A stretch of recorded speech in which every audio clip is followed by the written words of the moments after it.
there and will be part of this conversation. The link I've shared there, you click the link that will direct you to the studio and become part of this conversation. I can see that we are many, but of course we start with the so join the link. You click the link and the link will direct you to the studio, and you'll be part of this conversation here on our Frequent Voice to discuss about politics. What do you have to say about the new of course, the new chairperson of IEBC, the new chairperson of IEBC? What do you have to say about the new chairperson of IEBC? Because we know that the new chairperson of IEBC is there and he will serve for 6 years. 6 years, it means that now we are in the time whereby we are running for the elections. The elections are going to be held the other day. That is, we have 1 year to elections. So we have elections coming in between us anytime. So what do you have to say about that? So joining us here live, you'll be part of the studio and become a guest here.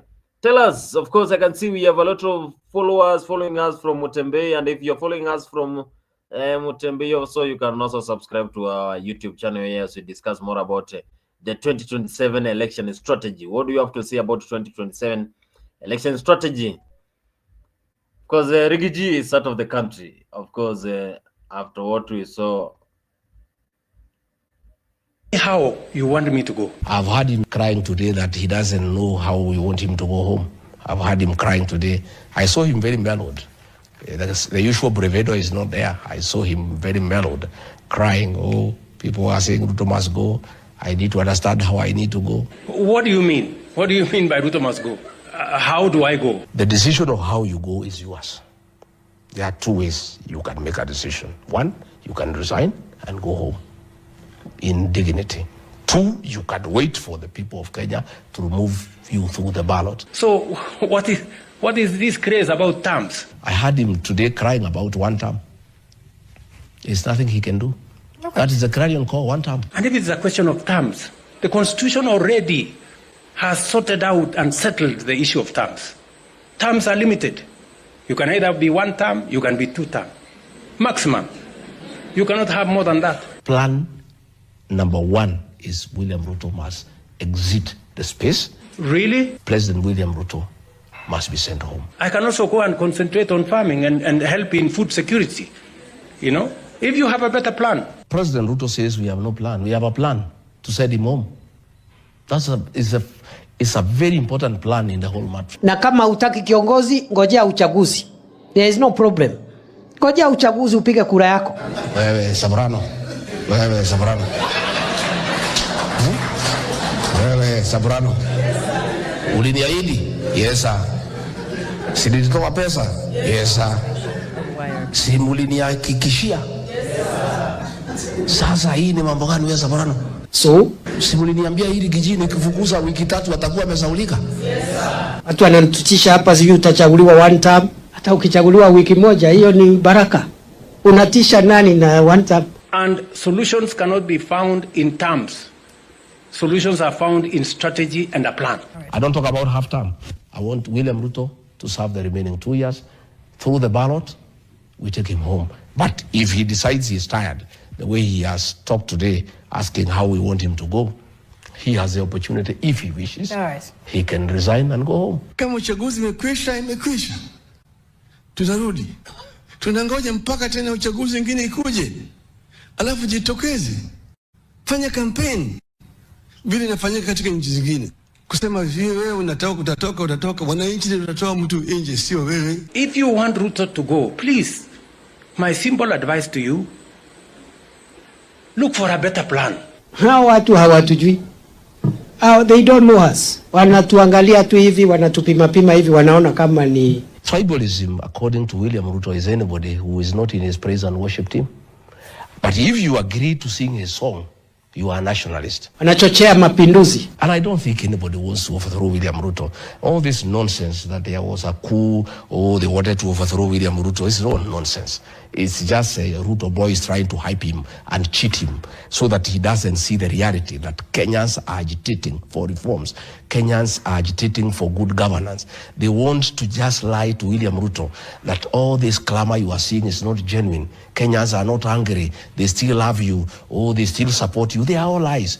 Oh, it was a coup. Oh, they want to overthrow you. That is all nonsense. Umeingia police station. Umechukua bunduki na risasi. Si hiyo ni mapinduzi jameni? Ama kuna kitu kingine hapo? Na tumeambia polisi mtu yoyote mwenye atakaribia police station piga yeye risasi. Kipchumba Murkomen is a young, excited cabinet secretary, full of himself because of money and power. He cannot, against the law, give instructions to police to shoot to kill. Ati anaenda kunyang'anya polisi bunduki. Ati atakuja kubembelezwa. Anafikiria bunduki ni mandazi.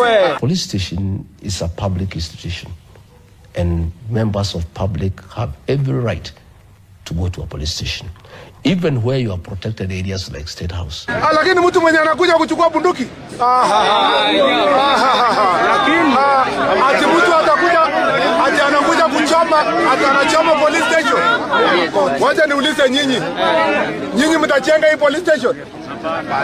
Mko na pesa ya kujenga hii police station? Mko nayo? Wewe vijana. Ule unaongea mbaya hapa. Wewe uko na pesa ya kujenga police station? Na hii maneno unaongea mingi ni hata koti hatuna. I had Kipchumba Murkomen telling police officers to shoot people and he'll protect them. That is a lie. And they should not believe him. And I want to tell the police officers, they have seen what has happened. The police officers who tortured and killed Albert Ojwang today are in custody. They are before court on their own. They are facing murder charges. Yet the man who gave them instructions is at home doing his own things. Na msiogope, wakati mtu amesha kuja police station, anataka kuchukua ofisi ya serikali, anataka kuchukua bunduki, anataka kukujia maisha yako, pita na yeye.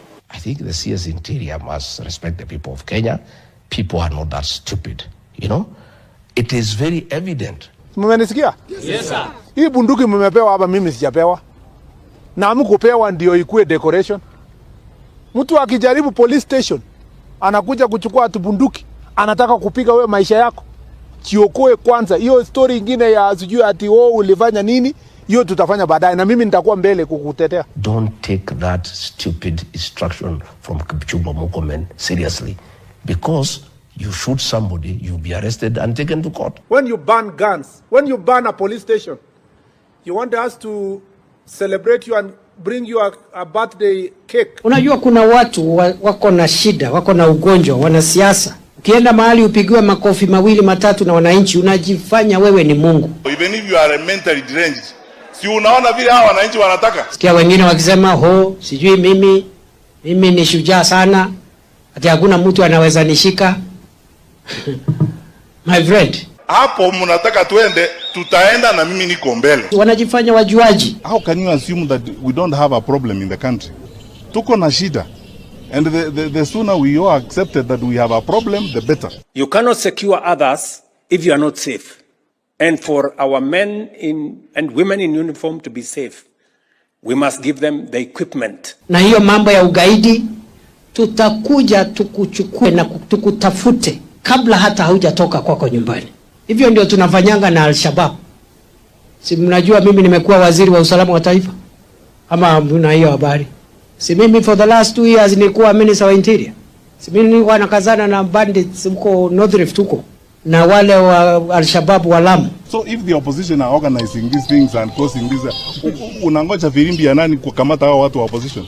Kamata wote. Yeah, if you have facts about it, you are saying so and so is funding this, so and so is funding. Why are you telling us the story? And I can see some of these boys on TikTok. They are wearing police uniform, calling themselves sergeants, and that they have taken over power. And for our men and women in uniform to be safe, we must give them the equipment. If you see goons in a police vehicle, who owns that police vehicle? That is the state. If you see goons wreaking havoc and police are just watching. You don't need rocket science to know who has sponsored the goons. Wasichana kina mama wakabakwa. Mchana kutwa usiku kuchwa. Lakini mtu mwenye anakuja kuchukua bunduki. Kipchumba Murkomen, you say you want to arrest me tonight. Please just go ahead. I'm here. You know where I am. You don't even have to wait for this interview. You can come after this. Come and arrest me today. Go and arrest Kakuya. Go and arrest Major Dom. So you don't fear arrest? We don't fear the arrest. Na hata hiyo siasa wanajigamba nao, hata wawezana na sisi. They will not. Tutawanyorosha asubuhi na mapema.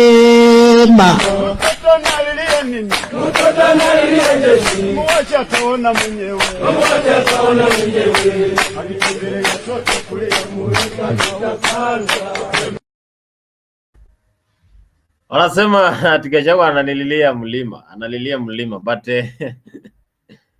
Gigi has been making headlines in this country.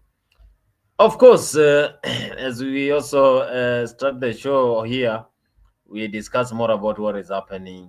So we are live in Africa 24, we are live in True TV 24, we are live in Mzalendo TV, we are live in Mutembe. So if you are following us from Mutembe, join us, click the link and you'll become part of the studio. So come here, tell us, what do you think about the new IBC chairperson, of course, who was sworn in today? And of course, President also approved a new IBC chairperson. So is he worthy to become the chairperson of this country? This is after what we witnessed in 2022, whereby we saw what happened. Of course, the late Wafula Chebukati, during the handing over of the winner during the 2022 at Bomas of Kenya. We also seeing the current situation whereby the politics are still getting hot as we approach 2027. Tunataka amani Kenya. Tunataka watu wafanye biashara. So mtu ambaye anaenda kuchoma biashara ya mtu mwingine, mtu ambaye anachukua moto anaenda kuchoma biashara ya mtu, anaenda kuchoma mali ya watu wengine, mtu kama huyo apigwe risasi miguu, aende hospitali, akienda kotini. Yes. Wasimuue, lakini wapige hii miguu ivunjike ndio aende kotini, aende hospitali, akienda kotini. Hapana, hatuwezi kukubali mtu ambaye anaamuka kwake anaenda kuchoma mali ya mtu mwingine, biashara ya mtu mwingine. Iko haki hapo kweli? Hapana, hiyo mchezo watu waache. Kwa hivyo mimi nataka niseme askari wasipige wananchi risasi kuwaua. Lakini muhalifu, mtu ambaye amechukua kazi kwenda kuvunja biashara ya mtu mwingine, ashughulikiwe, aende hospitali, akienda kotini. Ashughulikiwe, aende kotini. Do you agree with the words from the president? Because this is after the looters destroyed a lot of properties during the 25th June and also 7/7, that is Sabasaba. But of course, the question has been raised severally. Where do you want us to go? But the response from Gachagua before he left. Mr. President, nobody wants to throw you. Nobody wants to overthrow your government. Nobody wants you out of power through unconstitutional means. Mr. President, I and the people we work with are on record. We want to remove you from State House through the ballot in 2027. This narrative you are creating that there is an attempt to overthrow your government is for you to have the opportunity to use the Terrorism Act to profile communities and to persecute leaders who are opposed to your administration. Please relax. We want you to serve your one term. Nobody wants you out of government unconstitutionally. Nobody has any plan to overthrow your administration, Mr. President. We want to face you on the ballot in August 2027. So just relax and stop crying wolf that anybody wants you out of office unconstitutionally. There is no leader here who is planning a coup, and none has the capacity. And nobody is interested. The leaders in this country, and indeed 95% of the Kenyan population, want to humiliate you at the ballot. They will relish that moment. None of them would want you to go out through any other method, unless, of course, you decided to resign on your own volition. So please stop creating this narrative. This narrative is to enable you to use anti-terrorism law to persecute leaders and to persecute the Kikuyu community. If you speak out online, Mr. President, you want to use the Terrorism Act to harass people. If you dare challenge your administration, you want to use the Terrorism Act to deal with people who are opposed to your administration. My fellow Kenyans, let us not be deceived. William Ruto has stripped away even the pretense of democracy. What we are witnessing is not the rule of law, but the rule of fear. This is not the behavior of a government that serves its people. This is the machinery of outright dictatorship.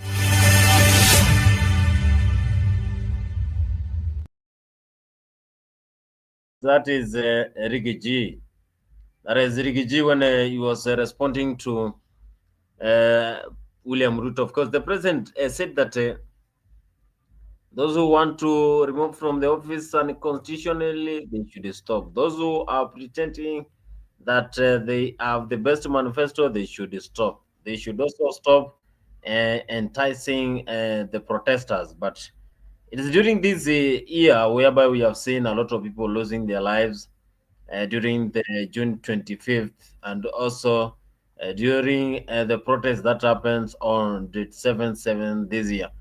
It has been a hell of a year, but we have seen how Kenyans have reacted. But of course, we have Eric Omondi, Babo Wino, who have been making a lot of headlines when it comes to the current situation. Police force, police unit, government, GSU, hapana. Saizi Mungu ana expose. Ukienda kushoot in Kenya, there's always a camera rolling. I think ni Mungu. It's impossible to shoot. Ukienda kudrag mtu kwa nini, there's always a camera rolling. Napenda kitu mheshimiwa amesema. Wewe polisi, ukishoot Mkenya, ni wewe. Ni wewe. President tutadil naye venye Mungu atatulead. Lakini wewe ukishoot Mkenya, I want to reiterate that so many times. You mean mtoto wa polisi. My father was a chief inspector. Yeah, was. Hata nasema naogopa. You know, the police service, because now we have a police force. The police service was a pride of this nation. Mimi nilikuwa niende nikuwe polisi, ni vile nilikuwa mfupi. Yeah? Hata nashukuru Mungu sikuenda. Ndugu zangu, cousins wangu, uncles zangu, everybody wanted to go to Kiganjo. Everyone wanted to be a policeman. Watu walikuwa na bribe mpaka wakuwe polisi. Sasa hizi nakutana na polisi kwa street. Anaanza kuji-explain. Anaanza ku-apologize. Mimi nasalamia tu polisi kwa traffic. Sasa mdosi, Eriko unajua? Eriko, wacha nikwambie kitu moja. Sisi wote. Why have you made that uniform so heavy? Yeah? It is no longer a pride to be a policeman. Yeah? So the police force, yeah? Wewe ukiwa an individual, usichukue order ya kuua Mkenya mwenzako. Kumbuka wewe, before ukuwe polisi, 3 years ago ulikuwa form 4. Yeah? You wanted to be a doctor or a lawyer. Na uko na bibi. Sasa umejipata wewe ni polisi, umejisahau. You are a Kenyan first before you are a policeman. To the Kenyan government headed by Dr. William Samoei Ruto, the president. Malizeni muende. Malizeni tu muende. Na msipochunga hamtamaliza. Because enough is enough. Hatuwezi Maze leo tuko All Saints Cathedral. Tena maze nishapigiwa simu ya Ndumberi. Natoka hapa naenda tena kwa familia nyingine, mtoto amekufa. Tena naanza kuchanga. Tena saa tu tena naenda kumwaga mchanga. Tena nikienda kulala niko na mtoto maze. I've buried 8 people. I've buried 8 people in 1 month. Sasa nimetoka Kisumu kujenga shule, nimekuja hapa mheshimiwa nikasema sasa niende nikae na Kalia. Simu ndio inaingia. Sasa Eric, nakupigia mtoto wangu amepigwa risasi. Tuchangie tunazika. Tena naenda kuzika. Tena nikizika huyu nikienda kupumzika, tena simu inaingia, mwingine ameshutiwa. Mtoto msichana mdogo hajafika hata 10 years. Hayuko kwa maandamano, ako kwa sitting room. Tulisema tutaandamana, tutavurugana, tutatukanana, tutapigana, lakini hatutauana. Kenya police, wacheni kutuwekea kasongo. You are the one with the gun. Wewe ndo na cock. Wewe ndo na shoot. I'm speaking to you as the son of a policeman. And I'm not proud to say that statement. If wherever my father is, I'm sure anageuka kwa hiyo grave yake. Yeah? 39 people are dead, they're not yet buried. Hundreds mheshimiwa wako kwa nini? Wako Kenyatta. I think we can also say enough is enough. To the Gen Zs, do not worry. Do not worry. This will be the last liberation that this country will experience. Kulikuwa na wale wazungu, kukakuwa na multipartism, this will be the last one. And I want to tell you that this government is worse than the white man. Huyu Boniface, hakuna tofauti ya huyu Boniface na Dedan Kimathi. Hakuna tofauti ya ule Albert Ojwang na Dedan Kimathi. They died and shed blood while fighting for a nation. Ni kama wale maumau. Mimi nimesema, hawa ndio maumau wetu. Every generation has their heroes. These are our heroes. And we will celebrate them as our heroes. And when time comes, God willing, these streets zitaitwa Boniface Mwangi. God bless you.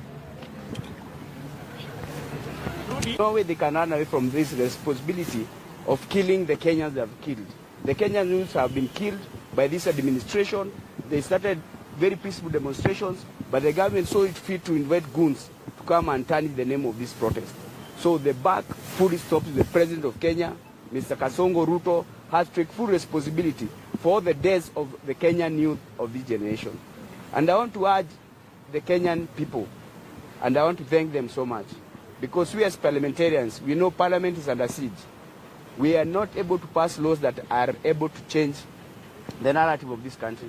But I'm so happy that when people passed the Finance Bill 2024, the people of this country came out strongly and supported us, who are in opposition, and we saw the president recede on his decision. It is the right time now the Kenyan populace take upon its hands to chart its way forward. Kwa sababu uongozi ambao tuko nao Kenya ni watu ambao they are so greedy, ni watu people who are power hungry. And I want to ask Kenyans, next time unachagua president, tuangalie history yake. Tuangalie mtu mwenye ana njaa ya power. It is not a must you kill people so that you can lead.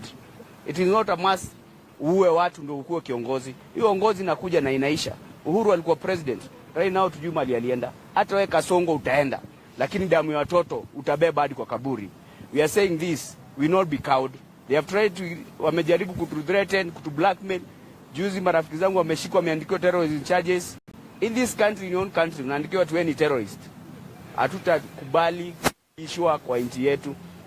Mali Kasongo alina visa ya kuzaliwa Mkenya. I'm a Kenyan by right, and I'll stand fight. As a mzungu says, it's always darkest at dawn. Hii ni kitu inapita, tunajua tutakomboa nchi, na ni uchungu sana kuangalia. Serikali imeshindwa kupatia vijana ajira, wale wenye wameamua kuhustle kivyao wanajaribu kutafuta riziki yao, inakuja na wapiga risasi in broad daylight. This is a matter that we should not take it lightly. Yes. We have to give it the seriousness that it deserves. Ule kijana ameamua kujihasulia sky idol. At least na serikali kataa kumpea kazi. Serikali inaona kitu muhimu ni kumpiga risasi. Na tunaambia polisi, once umeamua kupiga hiyo risasi, you shall take personal responsibility. We'll be dealing with you individually. Mambo ya kusema police unit, hiyo ni hekaya na ni hadithi. Wewe ukiwa mtu tunadili na wewe, tunapelekana na wewe na familia yako hadi mwisho. So, hii nchi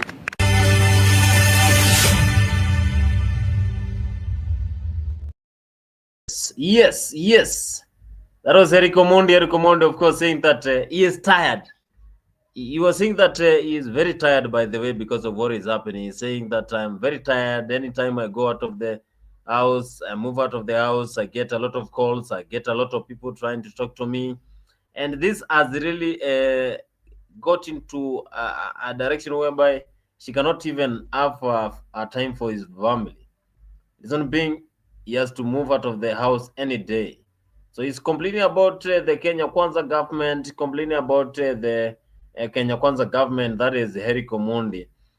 I can see Gibbs Sikona karibu sana, Freak 24, one of ours here, saying that it's biting police. It's biting the police off his back. Kama Eric is the deal. That is Gibbs Sikona, and also saying that people dying without good reasons. But because Ruto and his goons are silencing us, that is someone in the comment section there also saying people dying without a good reason, but it's because of the government and also people who are silencing us. Join us, Gypsy Corner. Click the link there and you'll be part of the studio. Tell us what you have to say about the situation that is happening. Of course, Baboino has been there and he has been making headlines. This is him when he was in the court trying to release the Gen Z. To public security and national security implications. Your Honor, the suspects you're seeing before you, vis-a-vis the police, Your Honor, the state has monopoly of violence and has all the tools of violence. Your Honor, if you see in some of the videos on social media how the state, how the police is executing the young ladies, the future of this nation, and men, young ladies and men, Your Honor, your heart will bleed. And if they are doing that to the unarmed civilians, what about those who will go to the police station armed? They can bomb them, Your Honor.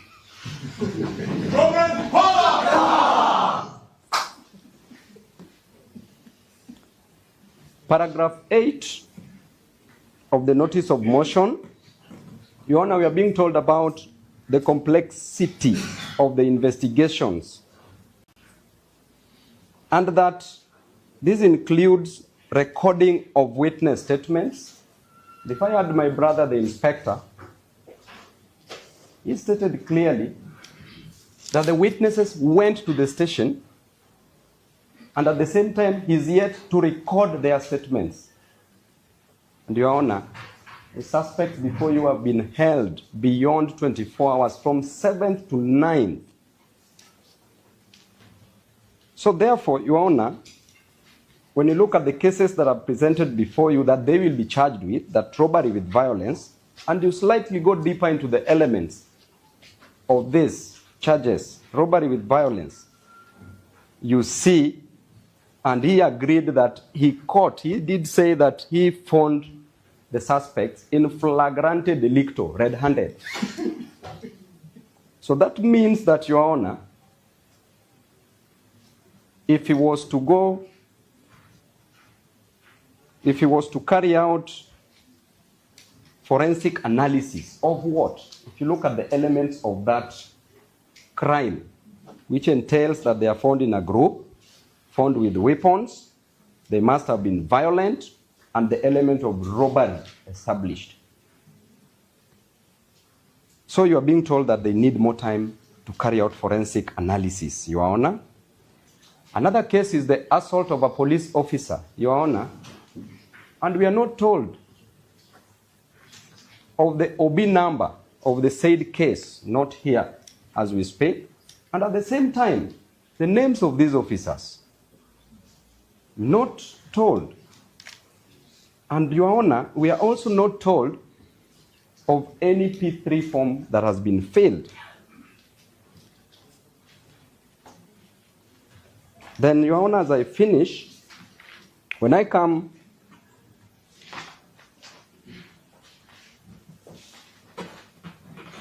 to paragraph 6 of the affidavit, Your Honor, paragraph 5, sorry, that at the time of the arrest, the respondents were duly informed of the reasons of their arrest, which is good enough. And Your Honor, by the time you are being informed of the reason of your arrest, it means that the IO. Yes, that is Baboino, Member of Parliament for Embakasi, of course, injecting in the court when he was trying to save the Gen Z who were arrested. Alex, of course, give us your opening remarks and also tell us what you have to say about the ABC and the Babawino, the likes of Eric Omondi. You have seen how he spoke over there, and also the current situation that is happening currently in the country. So good evening to you, Bonnie, and good evening to Gypsy Corner in the comment section. So I hope you guys can hear me today. I've been having some slight issues with my network. It has been buffering when I'm in the studio, but finally I am here. So I've heard what Babu Wino has said, and I think there are many things that he has spoken about that are true. And we need people like those, and we need the Babu Winos, the Sifuna. Even right now in the country, we need Miguna back in the country to discuss some political issues, because we need truthful men. As it stands, the truthful man is out of the country, so we are missing. We're missing people to inject on the issues that the citizens are facing. So, for Babu Owino and Sifuna and Maverick Kaoko on X and everybody who is pushing for good governance in the country, what I can say is that they continue, and we stand with them, and as we also try to push for good governance in the country. Yeah, so those are my opening remarks. Police Service Act of 2011, uangalie Schedule 6, uangalie Part A, uangalie Section A, inapea polisi ratiba ya kutumia kama ni nguvu, kama si nguvu. Article 37 inakuruhusu wewe uende barabarani uandamane. Si ni ukweli? Lakini hiyo 37 haijasema ukiandamana unaingia kwa supermarket unavunja. Haijasema ukiandamana unaenda kuchoma police station. Haijasema ukiandamana unashika wanawake wa watu unaanza kurepo wao. Hakuna mahali Article 37 imesema namna hiyo. Na sheria ikasema katika hiyo National Police Service Act ya kwamba polisi atatumia bunduki wakati life yake iko threatened, na wakati ameonelea kwamba ile nguvu kidogo ako nayo amelemewa. Nyinyi mumeona TV? Simuliangalia maandamano? Sasa usimuliona watu kama 1000 wameingia supermarket na wameshika na mawe na wanarusha. Hebu niambie, polisi atatumia njia gani polisi 5 au 10 waende kuwashika watu 1000 waweke kwa sel? Niambie tu kweli.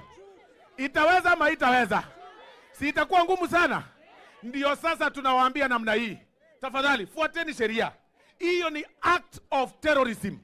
When you do that, kwenda kuchoma police ni act of terrorism. William Ruto atamaliza tamu yake, ataondoka. Lakini police station wacha zibaki ziserve Kenya ingine wakati yake ikiisha baada ya tamu 2. Sio kuharibu. Iko sawa, iko sawa.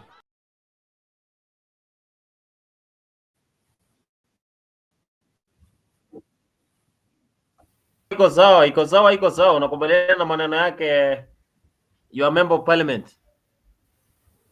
No, he's not my member of parliament, Kimanzi. So stop lying to citizens who are watching Africa. My member of parliament is Felix Oduor, also known as Jalas 001. But anyway, I think the biggest issue that or the issue that MP Osoro is missing the point is that the ones who are looting people's property and destroying the businesses of people in town are not the protesters. So, and I think that is what he's trying to portray as a narrative. And speaking of how the police are supposed to take the order into their own hands to ensure peace prevails in the country. I see Gypsy Second is saying there are paid goons and normal peaceful demonstrators is two different things. Yeah, very true. So what I'm trying to say, Gypsy, is this MP Sylvana Sosoro is trying to portray a narrative that the ones who are destroying the property are the ones who are still going to the streets to demonstrate. So indirectly is trying to indicate that the youth who are going to protest in town, the Gen Z, are supposed to be are supposed to be killed by the police to defend themselves, instead of saying that politicians are not supposed to sponsor the demonstrations, but they're just supposed to let the demonstrations flow, which are conducted by the citizens. The demonstrations are not supposed to be infiltrated by politicians. They should just let the citizens go out to the streets and demonstrate. They should not try to find a way to politicize the movement as it stands. So I think that is what Silvana Sosoro is trying to portray the narrative. So, but funny thing, you will never see him in the ground on the day of protest. So seeing is better than believing. So he should come to the streets and he see the people demonstrating, so that he can be able to attest that the demonstrators are not the ones who are wreaking havoc in the country. Yeah, seeing is better than believing. See, it's better than believing, but now we have 1 year to the election. I don't think whether it's high time also to have this politics, but we're having an issue that happened the other day. Now, IBC chairperson, hiyo swali nimekuuliza. What do you have to say about the new IBC chairperson? Is he ready for that task? Ataweza kweli kusema kama ni yes or no? Atapea the right result for the general election? Because hapo ndio Wakenya wanaangalia sana. Okay, so if you are to ask me, Bonnie, I don't necessarily agree with the appointment of that person, and I think it's so wrong of us to have waited this long. We have dilly-dallied for a long time without having an IBC in the country. Then all of a sudden, the appointments that are made today, and the Chief Justice who has let down Kenyans. This is the worst Chief Justice we have ever had there to preside over the matter. So as it stands, Bonnie, if the president really was as diligent as he says he is, he could have appointed the IBC commissioners, Bonnie, a year ago in 2024 or even 2023. But I prefer a year ago in 2024, so that the preparations for the 2027 elections would have started to be conducted. But they have waited for a long time. Until right now, Bonnie, people on X have been complaining that there is no IBC in the country. There is no IBC in the country.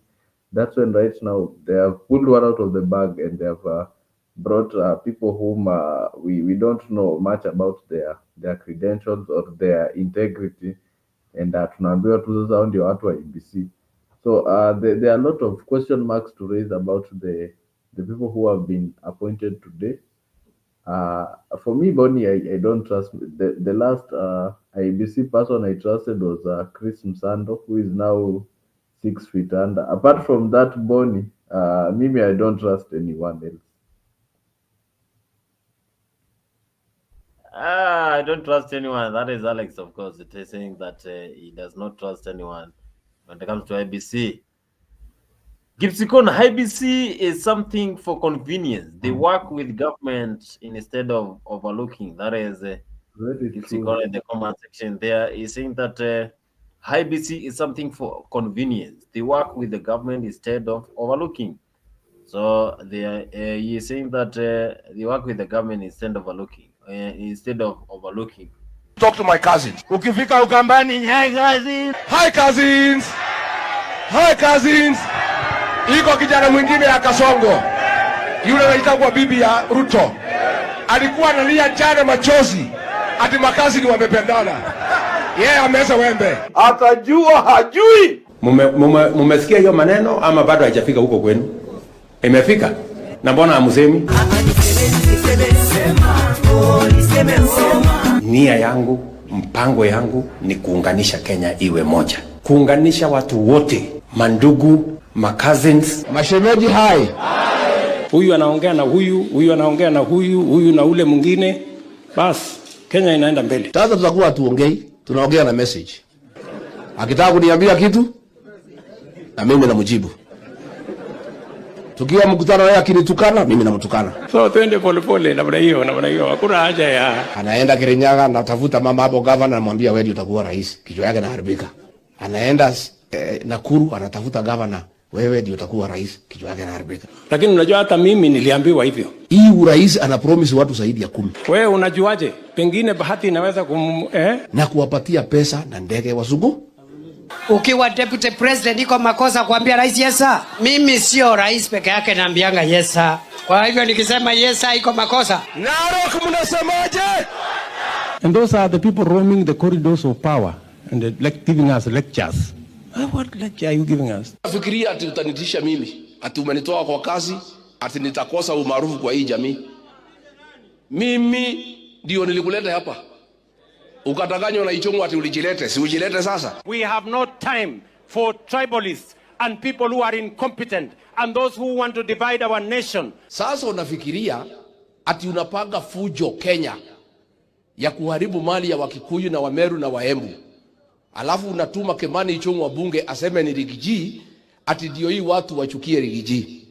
You think our people are stupid for a second time? Mtu ya fitina, mtu ya ukabila, mtu ya share sijui mitego. Utashindana na nani kwa hii Kenya? Hata sasa niko nje, ndio niko na nguvu zaidi ya kukinga hii jamii. Musidanganye na wimbi na jipepo la Juni. Maji ya kupita Rigiji. Turakuonera itiniwe. Pia chuma unacho. Tena kinatokota sana jikoni. Na sisi hatumezi mate. Kenya hakuna mtu naongea nani atakuwa rais. Wanaongea ni nani ataondoka. Wewe mlima, hata ujui inaitwa mlima. Unasema mlima. Namwambia Kenya unajua, mimi sijui Kenya, lakini mlima mimi najua. Kila wakati mlima. Ukiketi chini mlima. Na hii mlima wewe si mmoja wetu. The high cousin. Hawa ni watoto wangu. Those are my sons and daughters. The high cousin. You are not one of us. Ruto one time. Aende nyumbani one time. And those are the people roaming the corridors of power and giving us lectures. What lecture are you giving us? Siwezi kubaliana na wewe. Mimi ni bwana ya pasta. Mimi nimekuwa mwinjilisti. Nikiwa university nilihubiri sehemu nyingi ya Kenya. Na mimi najua umuhimu wa watu ambao wanahubiri neno la Mungu. The Bible is the most quoted text, even by our leaders in government. That same Bible says, come now, let us reason together. And this is not rocket science. You don't need a PhD from Harvard to know we are headed the wrong direction. You can see it is written all over the place. Na watu wawache wasiwasi. Mambo ya siasa bado. Wanachoma vitu yao. Lakini siku hizi wanaume wamesahau, wanatupiga na mapanga, wanatupiga na marungu, na Mungu aliwapatia kitu ambaye wanatakana kutupiga nayo. Makosa tulifanya ni kwenda harusi na gari ya mtu mwingine. Sasa tumefika kwa mto, dereva anaitwa Kasongo amesema shukeni. Ukifika nyumbani, mwekee maji moto mume wako. Mkande miguu mume wako. Mwambie mzee pesa zimeingia, kwa hivyo for today wacha tucheze ule mchezo wa Adam na Hawa. Mumesikia hiyo maneno ama bado haijafika huko kwenu? Huyu anasema nini, mchezo wa nini? Ala, mnajua hiyo mchezo? Mnaifurahia? Ni sawa si sawa? Kwa sababu utamu iko wapi? Utamu iko wapi? Sema utamu iko ndani, nione kwa mkono. Nasikia utamu, nasikia utamu, nasikia utamu, utamu. Raundi ya pili, hata ya tatu. Utamu, utamu. Ukilia utamu, utamu. Hiyo ni politics ya Kenya. Do you agree with the politics? Wanasema bado siasa ijaanza.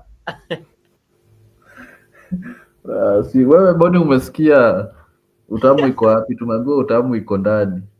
Raundi ya ngapi? Raundi ya ngapi? Sabina Chenga anasema raundi ya pili. Ni ishara kwamba Sabina Chenga iko kwa serikali. Yezi kosa. Huko ndio wanga wana nini? Hao ndio wanga wanalipia pesa mingi kupata hizo services. But unaona ukisikia mtu amesema utamu iko ndani inamaanisha kuna watu wako nje ya serikali hawasikii hiyo utamu. Wale wako ndani ya serikali ndio wanasikia hiyo utamu. So hiyo utamu in short wanamaanisha tu like we are enjoying the taxpayers money and wale wenye wako nje hawapati hiyo utamu. Hiyo unasikia utamu iko ndani. So hiyo utamu iko wale wenye wako ndani ya serikali ndio wanasikia utamu. Mimi na wewe Boni sisi hatusikii hiyo utamu. Sisi tuko nje. Sasa unajuaje mimi siko kwa serikali? Wewe. Kama unajijazia tu. Wewe unajijazia tu. Sasa unajua Boni, you are a journalist here at Africa 24 and journalists are objective. They cannot go into government unless you resign as a journalist. From what I saw, from that video, Sabina Chegech is in the government. From what I saw, and some of the members there, they speaking a lot of vulgar language. That is vulgar language because some of the children maybe who are watching will interpret it in a wrong way. I can see also Gibbs Ikona is laughing because he has also enjoyed that one. So do you agree with the language that they are using? But you see, Bonnie, from the clips that you have played and what you have heard from the MPs and everything, it shows you, Bonnie, there is a very, very big problem in the country. I rarely see any rally, any political rally in the country that I find politicians are talking about development. Like for example, Bonnie, you have played numerous clips of Silvana Sosoro, the chief whip. We have played many clips of him here on Africa 24. And if I ask you, Bonnie, to name me the number of times he has spoken about development, it's zero. I hear Farouk Kibet speaking many times, Bonnie, on many platforms, talking about many things. But I am yet to hear Farouk Kibet speak about developments in certain areas. And you see, these are the things, Bonnie, that interest the public. And these are the things which you have to talk to the public about. There is no way SHA is not working, and then wewe unatuambia ati utamu iko huko ndani. Sasa utamu iko huko ndani inatusaidia aje, Bonnie, and people are dying in hospitals because SHA is not working. And many issues, Bonnie. Hata leo, not leo, I saw Aden Duale speaking in Citizen, creating another lie, telling us that I don't know, in 6 months time ati tutakuwa tunaweza order ambulances like venye tuna order Uber. They'll be coming picking people for free. So my prediction, Bonnie, is that is another big lie. And after those 6 months in 2026, I tutarudi kwa hii show and we see whether it's true or not. So the thing is this, Bonnie, politicians have created a culture whereby whenever they stand on top of cars, it's just pure banter. They banter each other. This one throws left, this one throws right, throws left, throws right. That's why you had the president is attacking the opposition leader Munyoro, saying that he cannot hand over power to people who are disorganized and have no manifesto, because of the culture that is created here in Kenya, whereby whenever politicians stand in front of rallies, they don't speak about developments in the areas which they are in, or if they speak about developments, hiyo yote ni uongo, nothing but pure lies. So that's why I think, Bonnie, we have to break that curse, and we start breaking the curse by we break the mirror that reminds us of our own ugliness. So, and that is by removing the president. Yes, Alex is saying by removing the president. Boniface Kimanzi, where Gibbs Ikona, mimi siko DH. Ilikuwa inaitwa DH pala high school. Someone is saying that a vulgar language from politicians below the belt, these people are not good. These people are not God-fearing. That is what Gibbs Ikona is saying there. Yes, vulgar language, of course, that is a very bad language, and of course, someone speaking that, and he is a public figure. It may also raise alarm from other people in this country. Of course, Rigiji is the main headline that is happening currently in the country. What we saw on Wednesday, the 25th in Nairobi, is not a simple thing for this community of ours. All the shops that were looted at night under police supervision were marked in green as shops owned by people from the Mount Kenya region. Hizo nasikia polisi ilichoma Kikuyu. Ni uongo. Who can attack a police station? You have nothing, you have no gun, polisi wako pale wana bunduki. Ati inasemekana ati watu wameingia polisi, ati wamechoma police station wameenda. How? All those things imepangwa ndio vijana wetu wahangaishwe. Viongozi wahangaishwe. It is a nonsense on this community. And I will not allow it. Mimi sitakubali. I will not. Ile mkutano ilikuwa jana Ikulu, police officers wameitwa wahangaishe hao viongozi. Hapa Nyandarua inaolokalawa. Wale watu walichoma vitu ni watu si wa area hiyo, wajulikani. Ati ndio washike huyu Medho. Huyu Medho anaweza choma vitu hapa Nyandarua? We are not fools. Sisi si wajinga. That talk of ati ilikuwa kuu ya kupindua rais ni kitu wanatafuta ndio wahangaishe viongozi na vijana ya jamii yetu. And that is what happened in 1982 after Moi alikuwa anataka kupinduliwa, wakatumia hiyo maneno kuhangaisha watu wa jamii yetu. So we must stand firm. That is Rigiji. But your main man is here. Alex, you had requested for Silvana. Na wa Kenya tuko tu na Kenya moja peke yake, hatuna Kenya ingine. Tuache kutamani vita, tuache tu hii vitu. Mnasikia watu wakituimbia Nairobi, hii vitu mnasikia watu wakisema tunaenda kutoa rais State House. Nyinyi hamjui, mimi ni wakili. The moment a president anatolewa katika kiti within a constitutional and unconstitutional structure, tunakuwa na kitu inaitwa anarchy. Jeshi inachukua, na unajua jeshi kichukua, kila mtu ni raia mpaka polisi. Ule mwenye akona bunduki aende nyumbani nayo. Yule akona. That is why these countries bunduki ziko kila kwa kijiji. Ukikosana na mtu mnauana risasi. We only have one country. Tafadhali watu waache kuincite watu against their own country. Waliandamana juzi na mliwaona. Tumekuwa tukiwasikiza wakisema one term. Wamekuwa wakisema the entire month one term. Na sisi tunawaambia hakuna ubaya. One term ni demokrasia yako. Mungu amekupatia uwezo ya kuishi Kenya. Ni demokrasia yako, uende kwa barabara uimbe one term, uingie kwa kanisa uimbe one term, uingie kila mahali useme yes. It is within your democratic rights. Lakini term moja ni miaka 5. Si katikati. Na hiyo term moja haitolewi kwa barabara. Hiyo term moja haitolewi kwa supermarket kuiba. Hiyo term moja haitolewi kwa kuvunja koti na kuchoma. Hiyo term moja yenye unasema unaongoja hii miaka inaisha, unakuwa na kitambulisho, unaenda huko tunapiga kura, zinahesabiwa tuone kama ni term moja ama ni ya pili. Kwa sababu wewe unasema term moja. Ni sawa, ni right yako. Sisi hapa Bungoma wananchi hawa wanasema term 2. Ni right yao. Wacha kila mtu imbe yake. Wewe imba one term, sisi tuimbe 2 term. Alafu hiyo one term ujue inaisha miaka 5.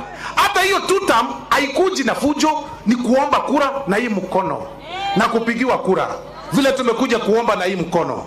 Vile tumekuja kuwachangia hapa na hii mkono. Vile tumekuja kuwambembeleza wa mama na hii mkono. Tafadhali, mutatupatia 2 term. Mutatupatia 2 term. Hebu nione wale wa 2 term kwanza waya. Yes. Hiyo ni right yetu. Wewe ni right yako kusema 2 term. Na yule mwingine ni right yake kusema 1 term. Kila mtu ako na haki Kenya hii. Lakini wacha kuenda police station kuchoma. Wacha kuenda kuchapa police officers. Wacha kuenda kunyanyasa police officers. Ati kwa sababu koti imesema polisi asitumie bunduki. Polisi asitumie tear gas. Polisi asitumie mawe. Polisi asitumie anything. Sasa mnataka polisi afanye nini? Haezi tumia mawe kama wewe. Haezi tumia bunduki, amekatazwa. Haezi tumia tear gas, amekatazwa. Haezi tumia maji, amekatazwa. Sasa imebaki polisi. Siku hizi akienda kwa mahali maandamano iko, itabidi tu aangalie. Alafu akiangalia, mnaanza kusema polisi walikuwa wanaangalia tu. Mnataka polisi wafanye nini?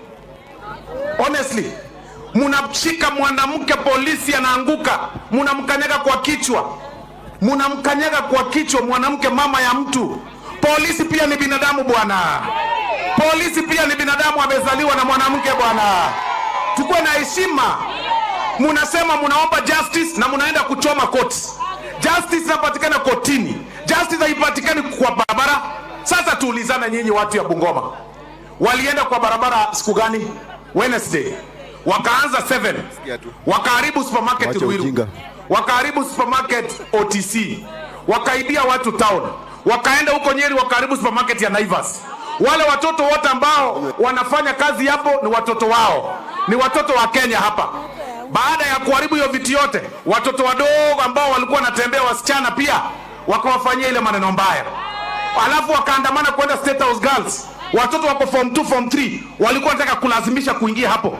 Hiyo ndio kitu mnaimba hapa sijui Gen Z. Na kuingia huko kwa State House Girls ati wanataka kuenda kukosea watoto wa form 1, form 2, form 3, form 4. Honestly. Hiyo ndio Kenya nyinyi mnataka? Na baada ya kufanya hiyo vitu yote, siku iliisha haikuisha. Siku iliisha haikuisha.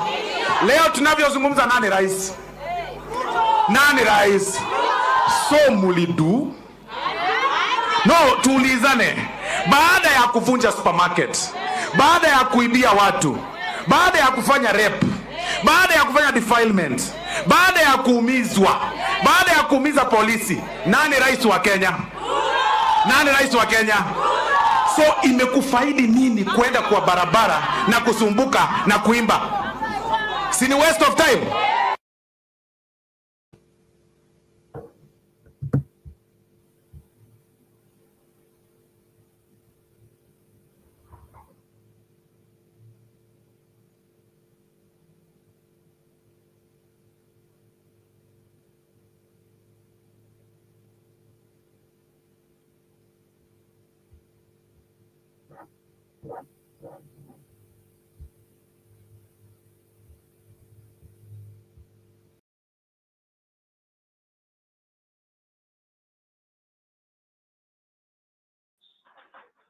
Alex, hello.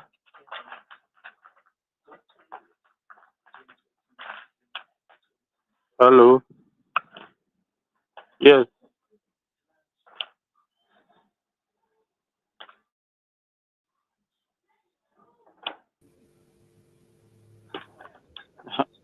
You guys.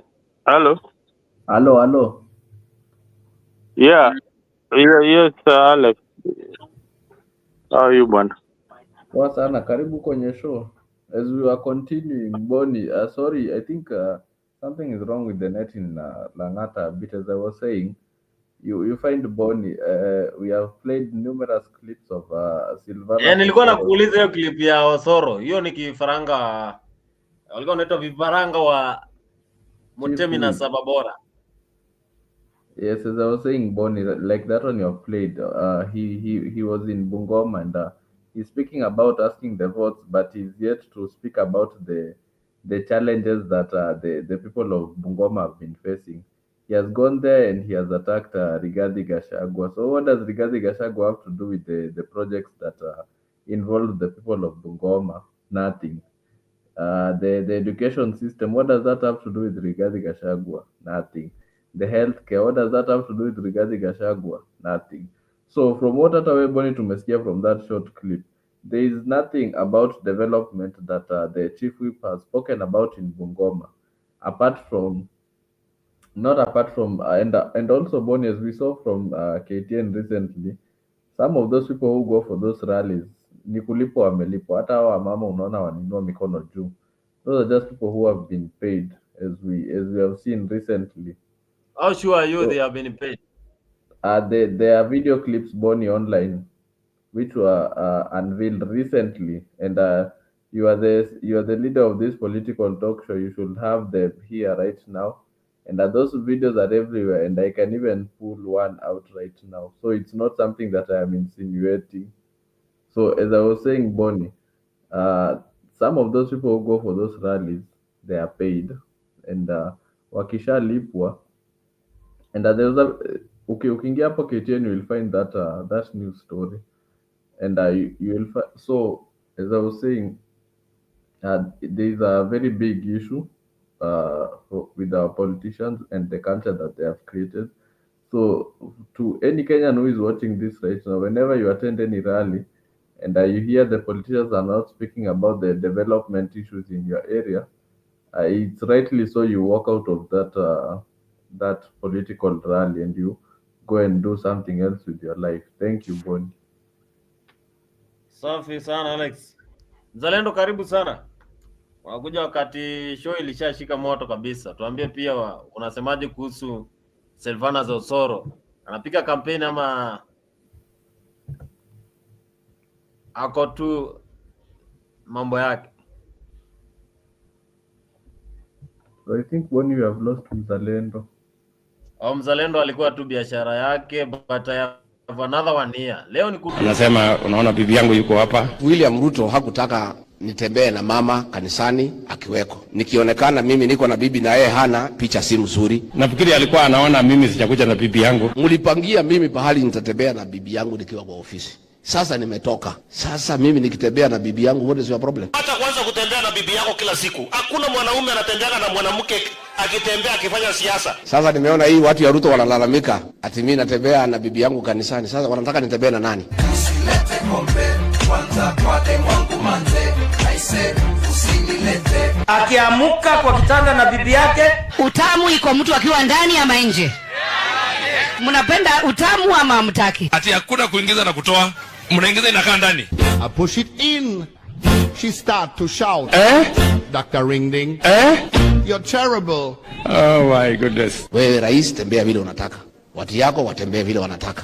Wale wako na mabibine waamue kama watatembea na wote pamoja ama moja moja. Tafadhali mimi naomba nyinyi mnisaidie, huyu mtu atakuja kuniumiza. Huyu mtu ananipeleka kama gari ya miraa. Ama baiskeli ya kuibiwa. Kama gari ya miraa. Si mimi nilikuwa naibu wa William Ruto. Huyo jamaa kwa kuruka wewe ni one touch. Ati mpango yao Ruto must go. Sasa Ruto must go itakusaidia na nini? Hata wanasema sijui cousin. Ukisikia mtu anakuambia cousin ni kama yule mtu unapatanga na bibi yako. Anakuambia hapana, huyu bibi ni cousin yangu. Wakwende kabisa. Soprano, Mr. Yesa. Hawa watu wengine hawana mpango. Waja musipoteze na we cannot hand over to people hawana mpango. Sisi kama jamii ya Mulembe tutaanza kutafutana mandugu kwa mandugu kabla tuende kutafuta makuzo.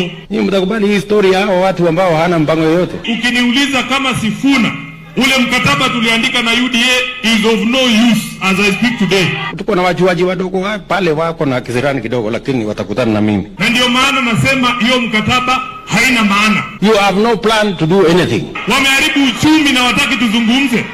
Lazima tutasema. Na kama wako na kisirani na mimi, wawachane na Wakenya wakuje tukutane kando huko. Alafu mwingine anatuambia kazi ni kazi. Kazi si kazi, kazi ambayo ulipata ndio kazi. Nitawamalizia pale kando wao watu. Na tunaona watu kila wiki wanatembea na mamilioni ya pesa ati wanafanya empowerment. Yule anaitwa Mr. Moneybags.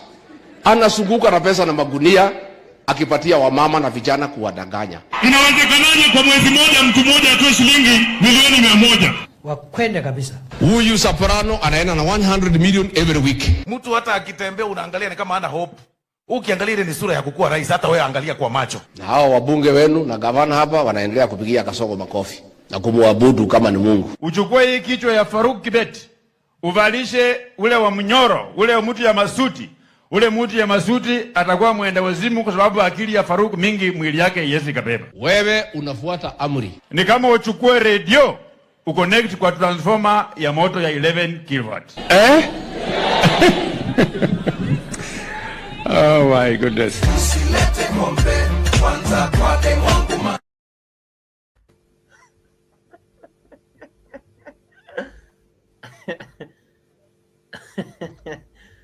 As we wrap up, tumalize show. So, Bonnie, a question to you. Those clips I've played, what do they call them in Kiswahili? Is it makala ya mirindimo ama ni nini? Hizo na edit.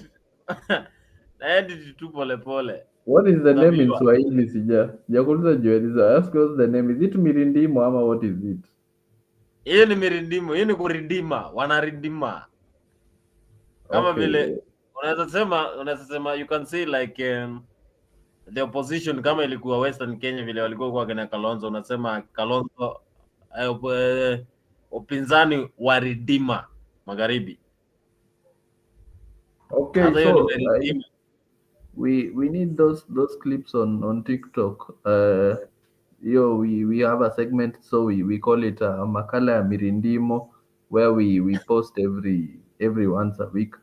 But anyway, Bonnie, as we wrap up, as you have said, Bonnie, every time we play any clip here on Afrique, Bonnie, I want us to analyze each and every time any politician, be it Sifuna, be it Babu Owino, be it Gachagua, be it Ruto, Bonnie, let us analyze and see whether they speak about development, especially when they visit different areas like in Bungoma, Busia, or Western, or anywhere in the country, Bonnie. It's high time we hold politicians to a very, very high standard so that they know even how, like the bar is so high. So if you're going for any seat in 2027, Bonnie, you have to be competent enough. Otherwise, if you're not competent, ujue tu hata you won't even finish one term, even you will be impeached anytime that you fail to deliver. A motion has to be put in parliament or in senate and you go home. So I think that will keep the leaders in check. Thank you. Yes, asante sana Alex. Mzalendo, umekuja wakati tunamaliza show. Tuambie maoni yako ni gani kuhusu Gachagua kwenda USA? Gachagua is allowed to travel anywhere, just like any other citizen. Kuja kwake USA is not a big deal. It's only that he's widening his influence. So for me, I feel like all the politicians in Kenya have always come to America so that they can get the diaspora support. Remember, diaspora is a very big community and contributes a lot to the Kenyan community. It is the number 2 revenue earner in Kenya today. So for him to come here, it's a plus. And to many of his supporters, maybe will be able to share one or two things about the country or what they feel should be done. Yeah. Wewe mbona unaenda kupatana naye? Ani president wako? I don't put words into my mouth. He's not my president.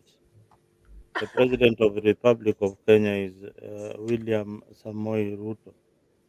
So at no given time have I said Gachagua is my president. Gachagua is only an opposition leader, and I don't support Gachagua. Neither do I support the ideologies of Kenya Kwanza anymore. So I am torn between the opposition and having a good. I'm torn between having good governance in our country, and that is what I stand for. So saying that I support Gachagua and all that, no. I'm not really a fan of Gachagua. I'm rather a fan of good governance and the reality that is happening in the ground. So that's what I stand for. Sunday Mzalendo, of course. Mzalendo, now you can take over. Mm-hmm. But before you take over, I want you to see this. I want you to listen to this before.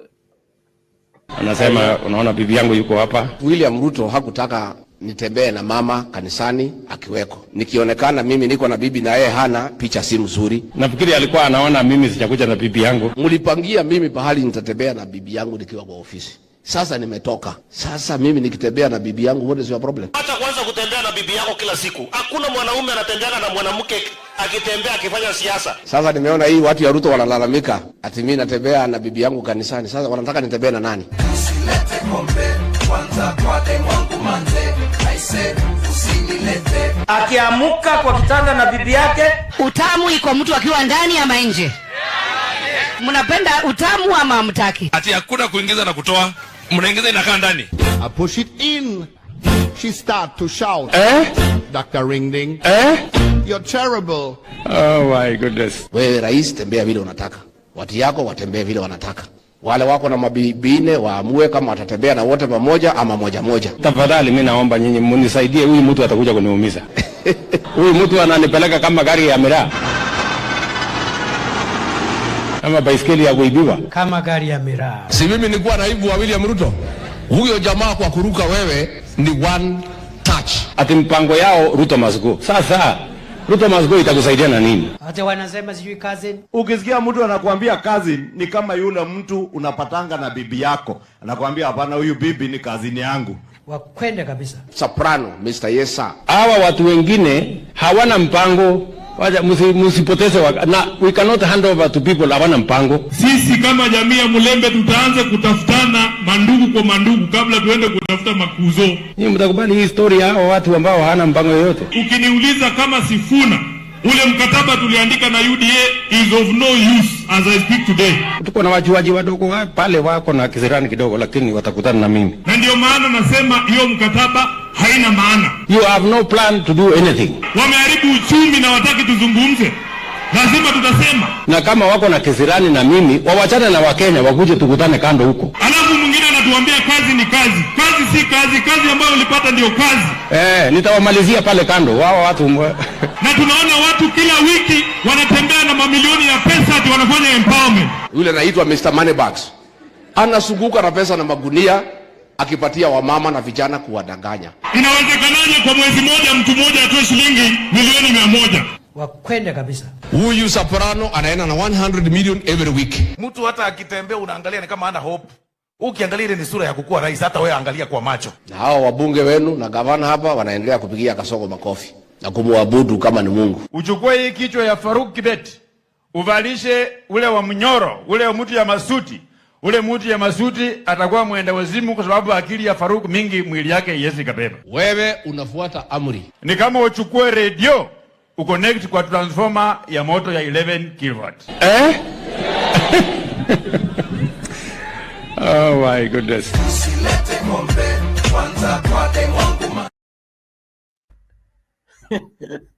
Zalendo, you can take over.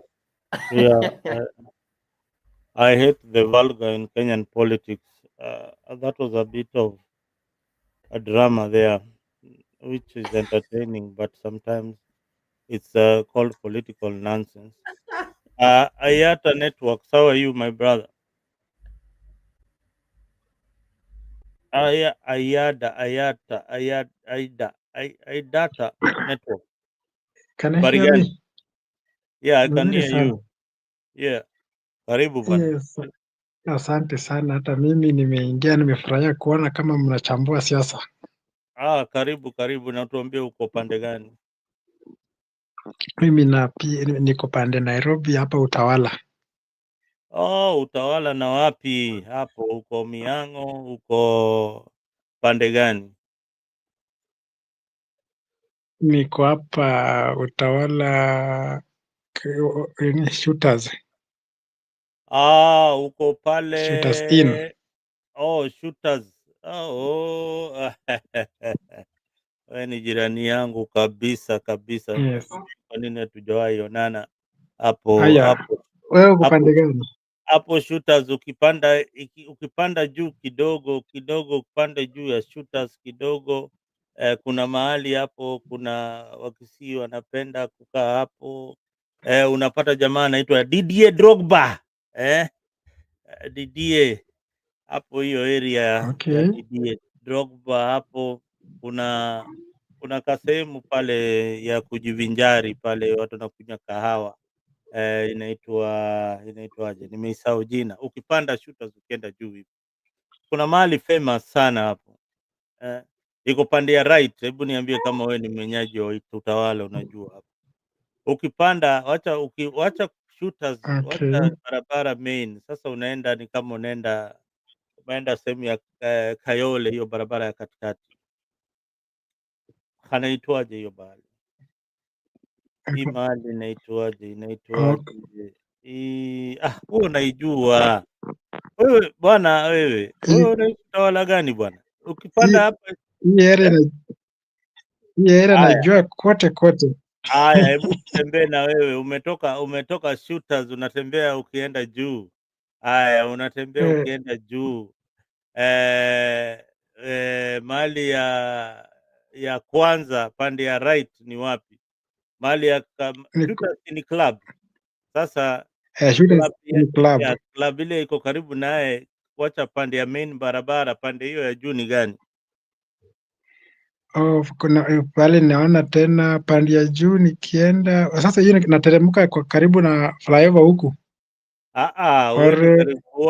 Uendi flyover, wewe umepotea. Hapa shooters. Hapo shooters naona barabara hiyo ya katikati ya kwenda juu. Hapo clubs naona pale mbele tuko na club nyingine inajiita La Coast. La Coste bas.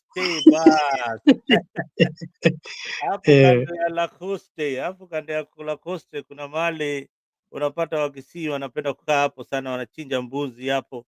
Utaweza pata jamaa anaitwa Didier Drogba hapo. Didier. Na Wakisii wote wanakaa pale. So hapo mara mingi sana si huenda hapo nachinja mbuzi hapo nakula. Tukiangalia siasa ya Kenya inaenda pande gani. Didier mahali yote uko salama mingi. Alafu hapo kando pia kuna mahali kuna hii kama imeshikana na La Coste, kuna club pia imeshikana hapo na La Coste. Sijui jina lakini naonaka iko nyuma hapo. So naona sasa mimi ni mwenyeji kule hapo Utawala na kujua vizuri sana. Naona unajua iko area yote. Hiyo area naijua, hiyo area yangu. Huko nimetembea. Karibu sana Afrika. Hapa ndio tunachambua hii siasa ya Kenya na utuambie maoni yako. Unaonaje Kenya inaendelea kivipi? Ndugu yangu. Mimi kwangu naweza sema Kenya is not headed in the right direction. Yes. Because following the most recent events that we've witnessed, let me start by the current generation that is coming. This is a pricing generation that is impatient. There are some of the things that we can always fight by thorax, but there are these again that we can never fight through thorax. So you can see the Gen Zs have decided that they will always go to the street. They will always want Ruto out even before the right time. Okay, well, it is their right. I'm also almost a Gen Z, but I'm a millennial somehow because I'm 31 right now. So I don't disagree with our young sisters and brothers who are calling themselves Gen Z. It is their right. It is a constitutional right which our forefathers fought for. They are enjoying it today. And equally, even the government, I want to say that is doing right by calling for a shoot to kill narrative. Yes, a shoot to kill order is not the right way to go. That is it is something that I personally would condemn still. No one deserves to die. Only criminals are the people whom we don't want in societies. But once you are someone who is abiding by the rule of law, because even picketing is within the confines of the law. Picketing, as long as it is peaceful and armed, and following the right position or the right directions of demonstration, no one is deserving to die. So I would want us to have some sort of tolerance, even if things are not right. Yeah, the government of the day has not been having it easy. It's really rough for them, and even the people also are not finding it easy because the economy is also on at the edge. The economy is so hard. Things are not going right, and I too agree. Economy cannot be fixed in one day. And that is what has now drawn to all these things that we can see. And the reason as to why these things, you can see this an uprising Gen Z faction that is coming through.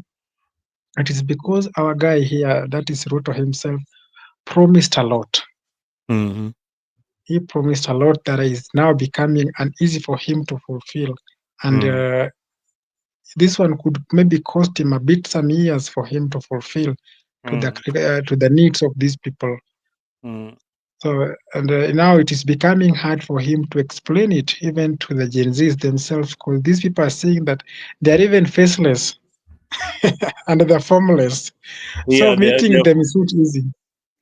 You see, my brother, I've heard from millennials like myself who are saying Yes. that these Gen Zs have been infiltrated by politicians and by goons in them. The previous Gen Zs had got an agenda, but this other one does not have an Yes. agenda. What is your take on that? Well, to me, Mm. the first, let me go back to 2024, June 25th. Yes. That one had an agenda Mm-hmm.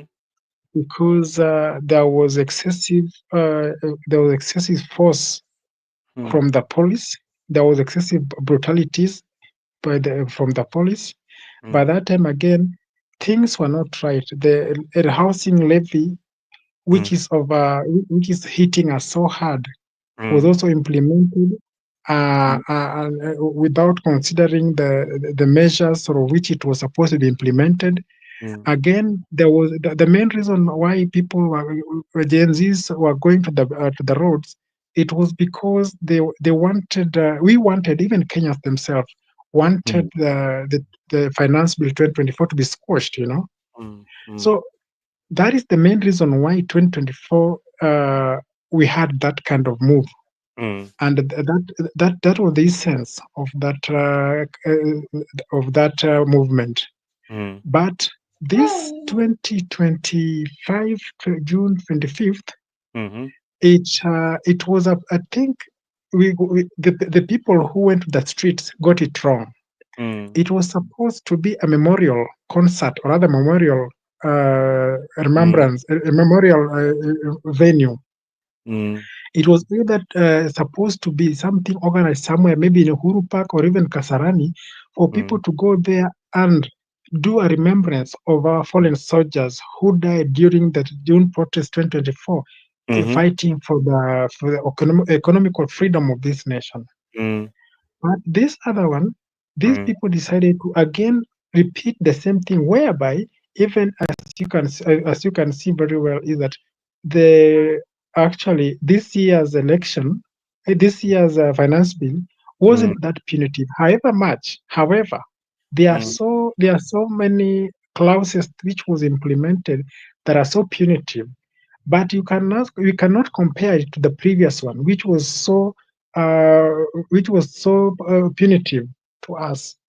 So this one, I would say that it lacked agenda a bit, though even the government overreacted, but it lacked agenda because it was hijacked the same way you just said. Yeah, I feel like there's a clique of millennials or people who want to discredit the Gen Z movement by saying that it is been infiltrated by politicians, hijacked by politicians, and even goons. But I still feel that they have maintained their message in each and every demonstrations that they call for. And as long as abductions and killings remain as an agenda in Kenya, then the Gen Zs will be there to stay. This is what I feel. If the killings probably stops and the abductions, then the Gen Zs might slow down. But so long as that is still remaining as part of the government crackdown on these young people, And then I feel like Yes. their message is still strong enough and it is still rattling the government. Uh, However, what I feel should be done is that everybody is we are used to, your generation and my generation are used to order, are used to be controlled by political class, are used to be somebody is heading us and we follow. So this generation that is used to be led is not Yeah. finding it very accommodative by this movement. They are not accommodating the views of this generation that is used to be led. So that is where the confusion is. But I still feel that the issues they are raising are very, very important. Sure. It it is true. I totally agree with you. The message is there, because even it is not right for these orders we are getting from the so-called politicians that shoot to kill narrative is not in order. Again, number two, uh, we are Kenyans who deserve to enjoy our constitutional rights, which we fought for, and a situation whereby you find someone is picketing or rather demonstrating and they are being tear gassed, they are being killed, someone is telling that they should be shot on their legs. I think this is a misdirection that we are getting from the government. And again, the Gen Z themselves, I personally, the 2024 demonstration, June 25th, I supported and I even participated in part of it. You see that? So this generation, we don't say, and we're not condemning them. The only thing is that we need to have order. You see, they need to have order, and this order is about addressing the issues. You see, approaching in a civilized way, whereby they will be able to be heard. I think that is what even the government is trying to check into, if they can face the government in a proper way with a sober mind, with their points that this is what we need. Because when even last time, remember when Ruto decided to disband the government, sent everybody home. I think it made some sense. It made some sense until by the time again he was able to get to take the same remnants back with the government, changing positions and giving them different names. That is what angered again us a lot. That one. And if I think, Yeah, you yeah, are right. You are right. Just yes, continue. Just yeah. continue. So I think the agenda is there, but the way of how to implement it, or rather to present it, is the problem. So, and again, we have a government which will never listen. The government we have today, government of the day, is a government which never listens. If at all the government was listening, they would have actually looked for these people, create a forum which will be able to accommodate the young people, because even these young people, they have their leaders inside them, you see, and they don't want to be led by people who do not have their agenda in their mind. Like today, you find that President Ruto, in this government, there is nobody whom they've happened to maybe to appoint as a member of maybe as a minister who is a Gen Z. All of them are like millennials, and this is what now is angering these people too much. That you promised to create 4 million jobs when you get to at the end of your tenure, and even right now as we speak, he has not even created a 1 million only. Even 5,000 he has not created. So these are the things that I think the government needs to fix, so that this generation that is feeling left out to feel included.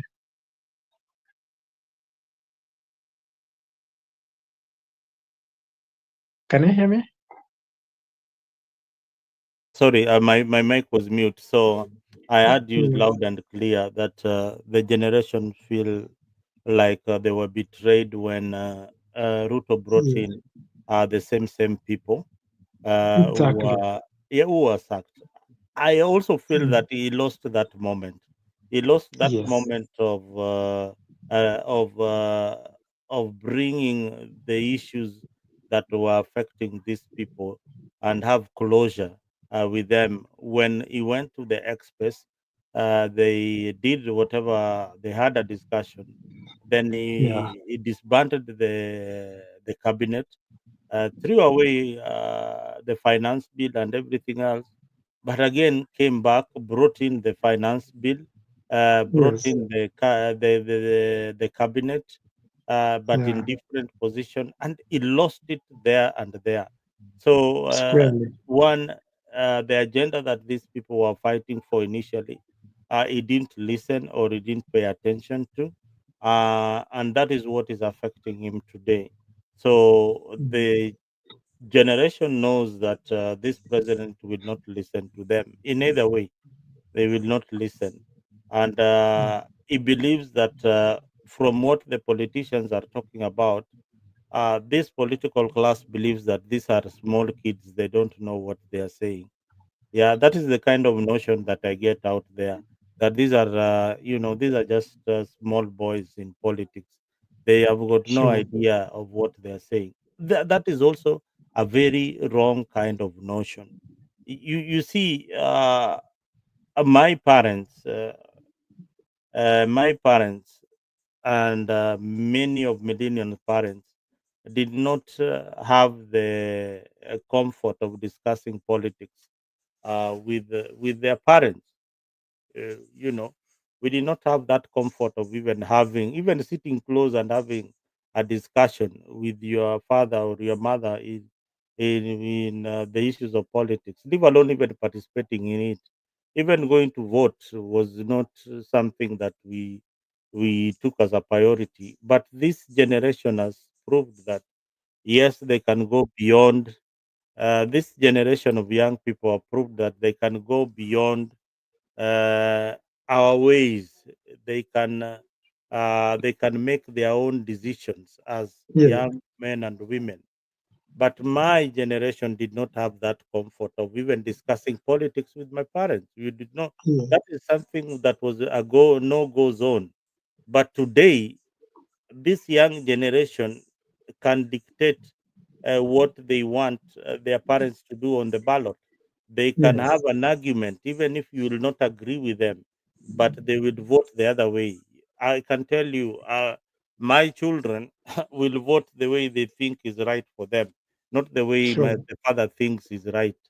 They will vote the way they think it is right for them because one, they have got a national identity card, they have got a brain of their own, and the way they look at things that are going wrong in the country, that does not necessarily the way I look at them. So that is where there is a paradigm shift between my generation and these young boys and girls who have decided that enough is enough. For us tulikuwa tumevumilia, tumekanyagwa na Moi huko, tumekanyagwa na Kenyatta, tumekanyagwa na Moi, tumefanya nini na Uhuru na Kibaki. We didn't even have a word. We didn't Sure. even have a word when there was tribalism in the civil service. We never spoke anything.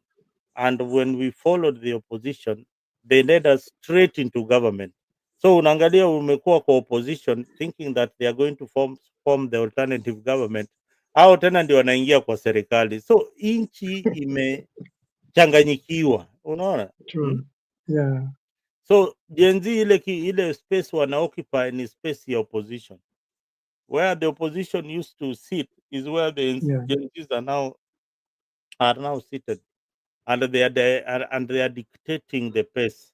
The only Yeah. problem is that they don't have numbers in parliament. So imagine Yeah. in 2027, this young generation will not only have numbers in parliament, but they will still continue agitating the way they are agitating. Because Yeah. I think our majenzis wataingia bunge wengi wengi wengi sana, haswa hizi Yeah. eneo za Nairobi, Mombasa, Kisumu nini, Nakuru nani. Hizi Even me, Even me, I'm going to vie for MP Ugenya. These are kind of boys. These are the kind of congratulations. These are the kind of people I want Thank to you. meet. These are kind of people I want to meet. Now you are talking. Yes. Now you are talking. Yeah. Because I don't want Gen Zs to sit just down there and wait for things to happen. We step out. Yes. Step out. Yes. Let me tell you, here in Africa, we will give you the kind of support that we need. We will give you Thank the you. projection that we need. We will also give you advice in terms of mobilization, in terms of creating a database for young people in Uganda. Yes. Make sure that you have a database of all the young people in Uganda, all the Gen Zs who believe in your ideology, so Yes. that you can face the incumbent. In Uganda, I think we have an independent candidate, not an ODM candidate. Yeah. Yeah, sure. Yeah, you'll be facing the independent candidate. It will be tough, but it is doable. Uganda has proved as one constituency in Nyanza that can elect somebody away from ODM, and that is a plus. Yes. Yeah, that is a plus. So the people of Uganda, Kamora Mora Mauntie, congratulations to you all. You are doing a wonderful job in terms of legislation and in terms of civic education. I think the people there are more informed of why they go to the ballot each and every 5 years. So kudos to the people of Uganda.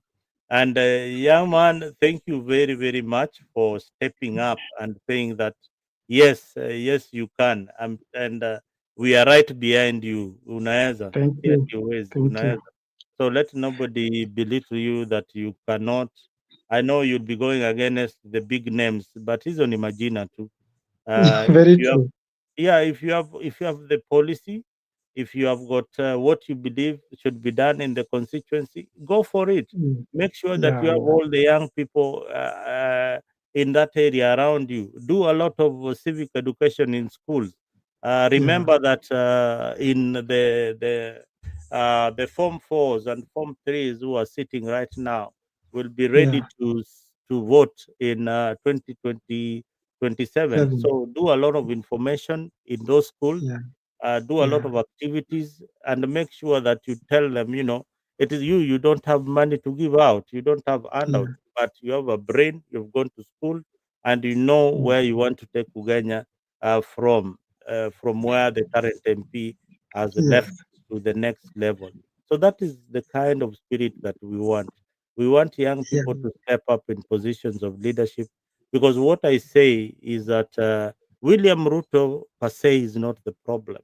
The problem we have in our country is parliament, an ineffective parliament, a parliament that has been compromised. Yeah. So when a Exactly. parliament that has been compromised, the executive has got no role. The executive can do anything. They have They're become, just there. they become lapdogs of the executive.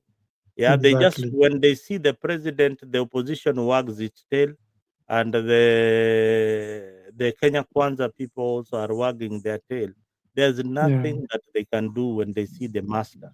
But now the young people are the ones who have stepped up and are saying what the opposition or minority in parliament ought to do. So can you imagine a situation whereby we have a minority, Junet Mohammed, agreeing with the majority, Ichungwa, all the time on issues? Imagine. Yeah? Nothing can be discussed there. Nothing meaningful can always be found within them, because these people have one ideology. Even I remember last election, when election happened, you could find Azimio had a very brilliant idea. They had got a roadmap, and their roadmap was totally different from Kenya Kwanza. Today, I wonder what has changed that has made their ideologies to be the same, whereby they're running in one line, no opposition, things, they speak one language, they walk together, they drink together, they laugh together. That is where now Kenyans are drowning.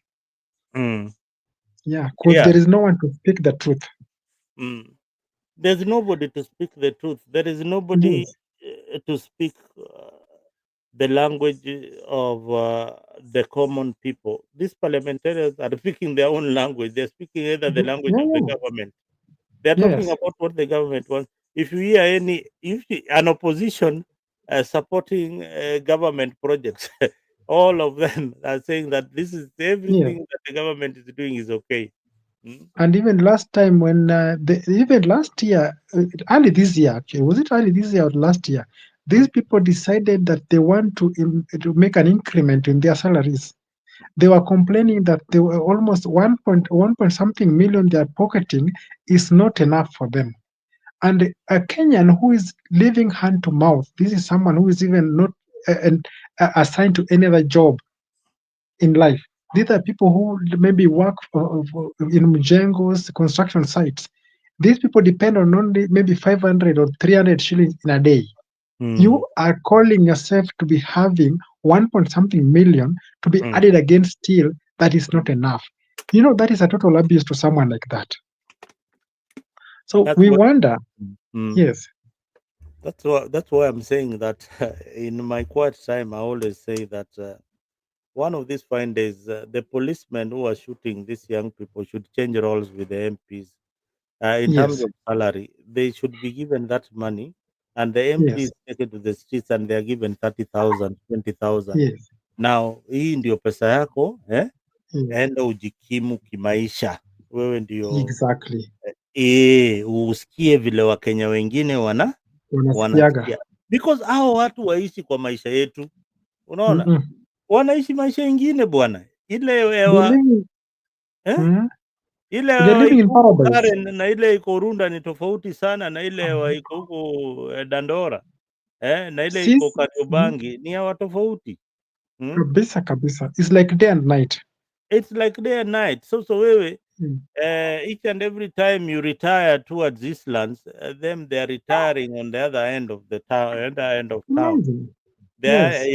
Where they are met by fences, security dogs zinapiga kelele akienda kuingia kwa nyumba yake, street lights all over, kidogo police patrol cars in the neighborhood and all that. But the police patrol cars in the neighborhood in Eastlands are only coming there to collect debts.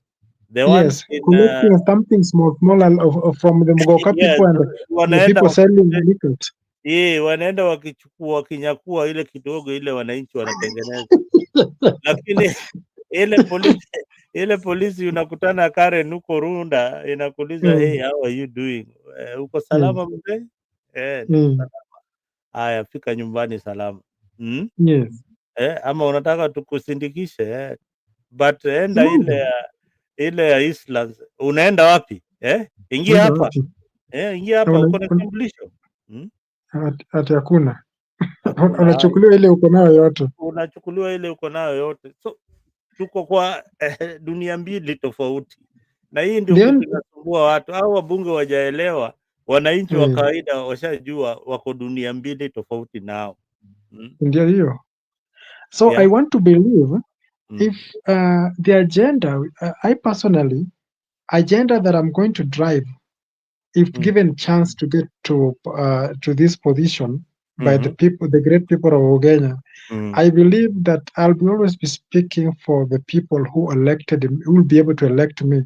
Like when I'm elected, of course, I'll represent the interests of the Kenya people. I'll not forget those people because I know the poverty these people undergo. I've been able to work in that region. I see how people are living in vulnerable type of life. These people, they don't believe that they don't believe in government. They don't believe that government can ever work for them. Starting from feeder routes, water, everything is pathetic. There is nothing like water there. Water is just, we use River Nzoia as our source of water for drinking, and maybe the people who are privileged to have something small will be able to drink their wells at home. But still, this is not made. These people are still not given the best they deserve. They elect people who collect a lot of money every single month. And you know, when it comes to election time, they only come there with coins, giving some people 50 bob, 100, and they expect you to vote for them. You see? Yeah, I feel like if you have a youth-centered policy, yeah, that Yes. can bring opportunity to the people of Uganda, Yes. then you will be in the right direction. And again, talking about the previous MP, if there are issues of accountability, you don't have roads, you don't have good Yeah. schools in Uganda, in Uganda. Those are Yeah. some of the things that our people are really yearning for. And again, the job market opportunities, especially in the digital literacy Okay. and Exactly. creative industries that young people can venture into, other Yeah. than waiting for the government to provide, To provide. to provide jobs for them. And now that you have CDF, NGAF CDF implemented in the constitution, the MPs Yes. force their ways, and you will be among those MPs who will be using that particular fund if you are lucky to get into parliament. How are you going to implement this fund? Well, these things, for example, let me start with, maybe if at all I want to come up with an ICT hub. Mm-hmm. This is something that actually can accommodate thousands of young people within the villages around there. And remember, it's a matter of just taking these people to school and ensure that these people get a quality education. Paying for these people to do an ICT course does not even cost much. I personally did an ICT. You see, it never costed me much. I did it only for 2 years. That is for diploma only, and I was already accredited to have my certificate. From there, I can get a job. I was able to get a job. My first job I got actually, I got for a remuneration job, remuneration, Mm-hmm. and this was during by the time IBC was actually doing their what they were trying to register people to take statistics. You see? Yeah. Mm-hmm. So these are the kind of jobs. If you don't take these people to school, Mm. you'll not be able to get services from them. So what maybe a member of parliament can always do for a constituency to give to produce people who are brilliant, who have gone to school, ensure that these people get quality education. From there, create an ICT hub that will be able to train them. You can even give them interns in those places. You can always find, and I know once someone is educated, opportunities are there for you. Yeah. You see, Yeah. if you So, want a, just if I continue. want to empower the future generation, I empower the education system. I dignify them through education. I allow them get quality education, not just education. Because, for example, today, you'll see our members of parliament. They want to come up with those NGAF and CDF, whatever. They want to distribute those checks, and when they distribute these checks, they want to give a moratorium. I'm giving you this check, and the check is maybe for 2,500 or even 3,000. And they're telling me, I expect you now. You see, to me today, I've given you this check. I expect you to be giving me your vote during elections. It's as if this money belongs to this person. This is the money that belongs to the public. The public owe apology. Public does not even.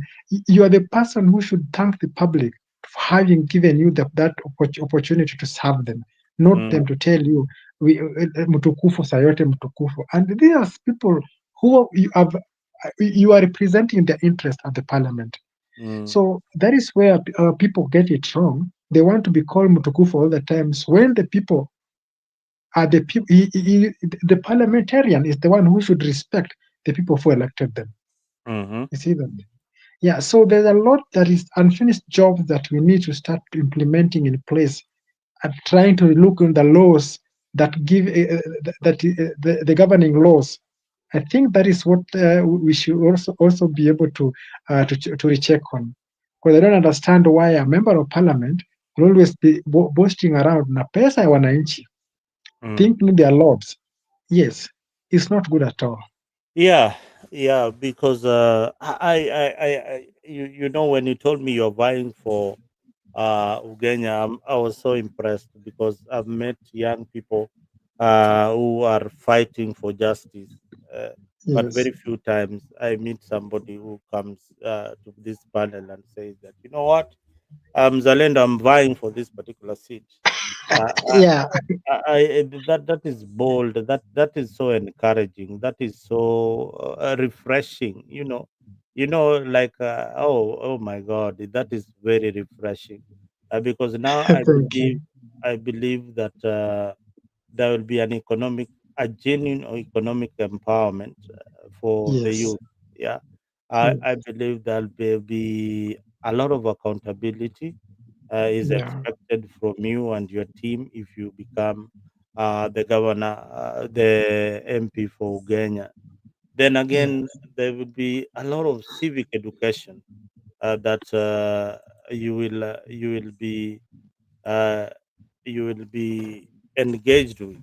So I am very much impressed with you, and I would like to just to have time and package Yes. you for the people of Uganda in a way that Thank you. each and every time you invite the youths who are as progressive as you are to a Yeah. Freak 24 so that we can have this discussion and move it to the next level Thank you so much. of discussion.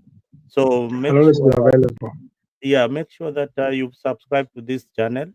You leave Yes. your contacts with us, and every other time when you are ready, I will shoot Yeah. an email for you. You come with the panelists, the people you think that can have a discussion and have an opinion about Uganda and about our country in general, can Yes. come and voice their concern.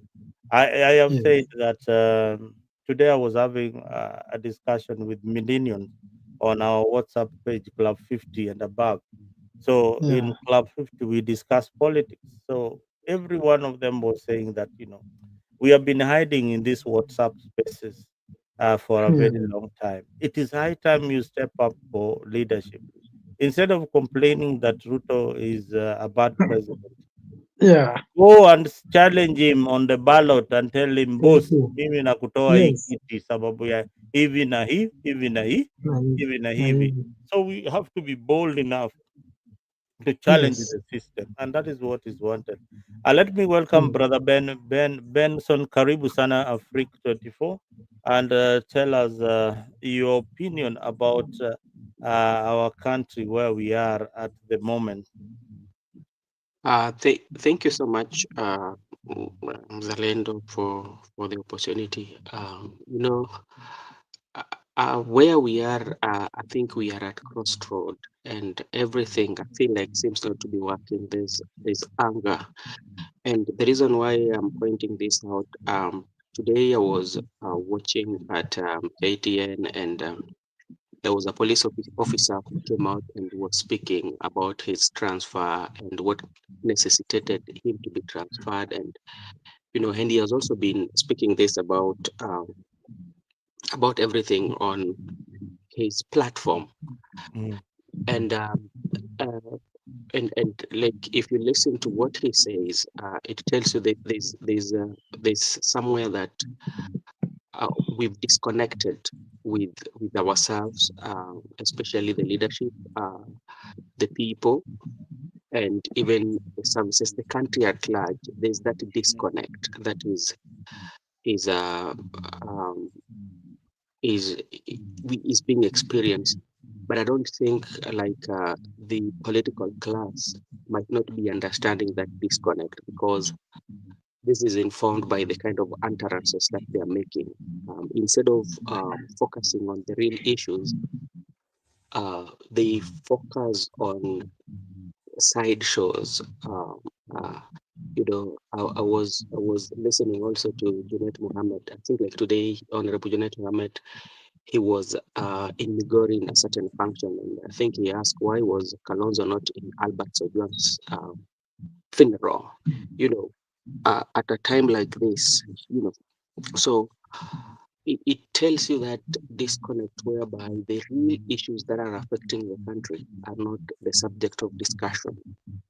you know, Especially how do we address the reason why people are on the street. That is one. How can we address the issue of employment? How can we address the issue of um, especially education and any all those, but we are not addressing those.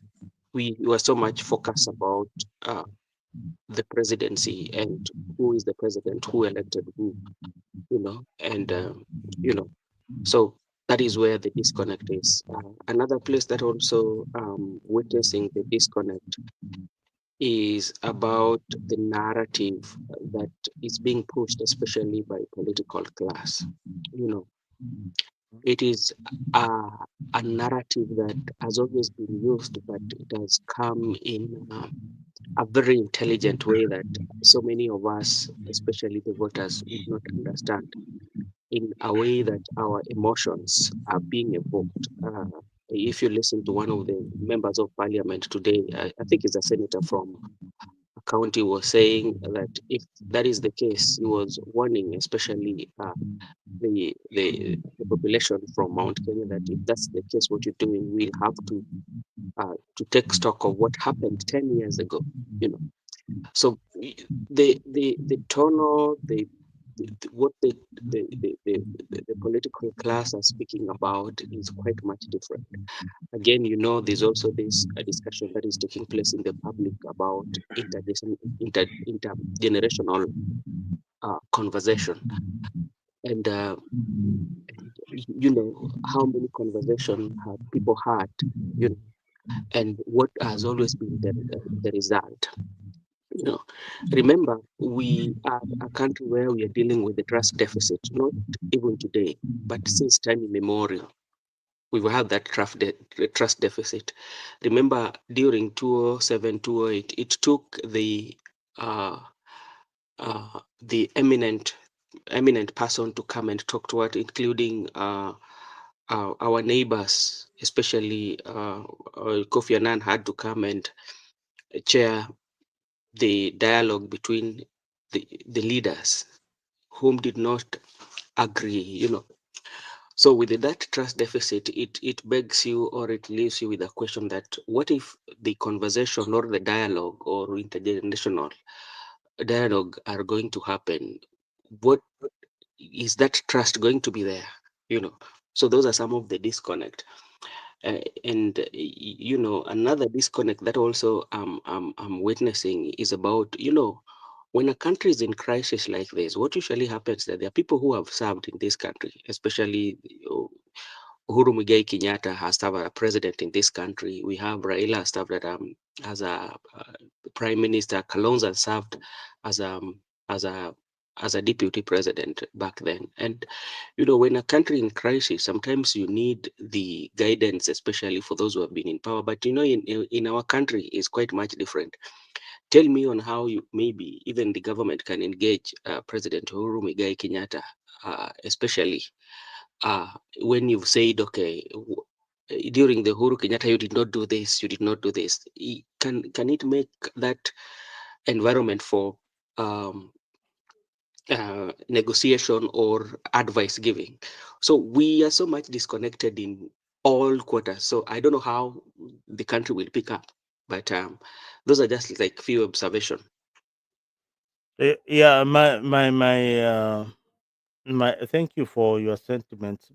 My take on that is that first I watched the Junet clip in Migori where they were attending a funeral. If you want to, somebody said, if you want to watch who politicians are, watch what they say in their funeral back in at home in the village, where they seem to think that nobody is listening to them. Yeah. So watch what they are saying in those particular funerals is when you will know who they are. So I heard Junet talking about how they are in the broad-based government to stay. They are finishing the race with William Samoei Ruto, and hakuna mahali wanaenda. Mm?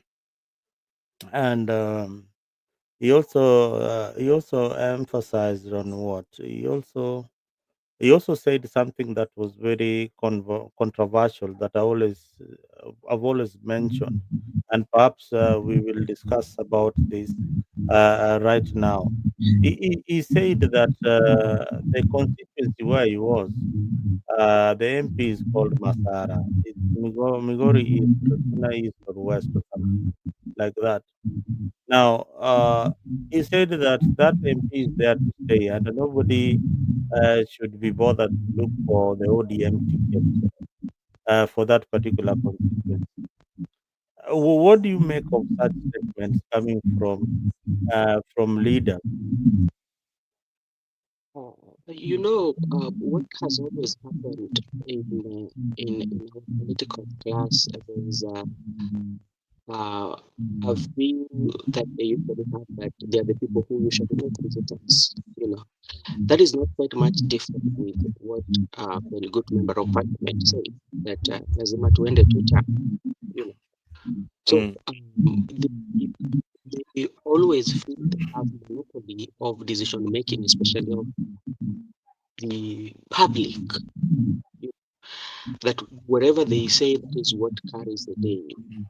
And that one now violates what we call the democracy, because in democracy, everybody has an opportunity to make a decision on who they want or who they want to vote for.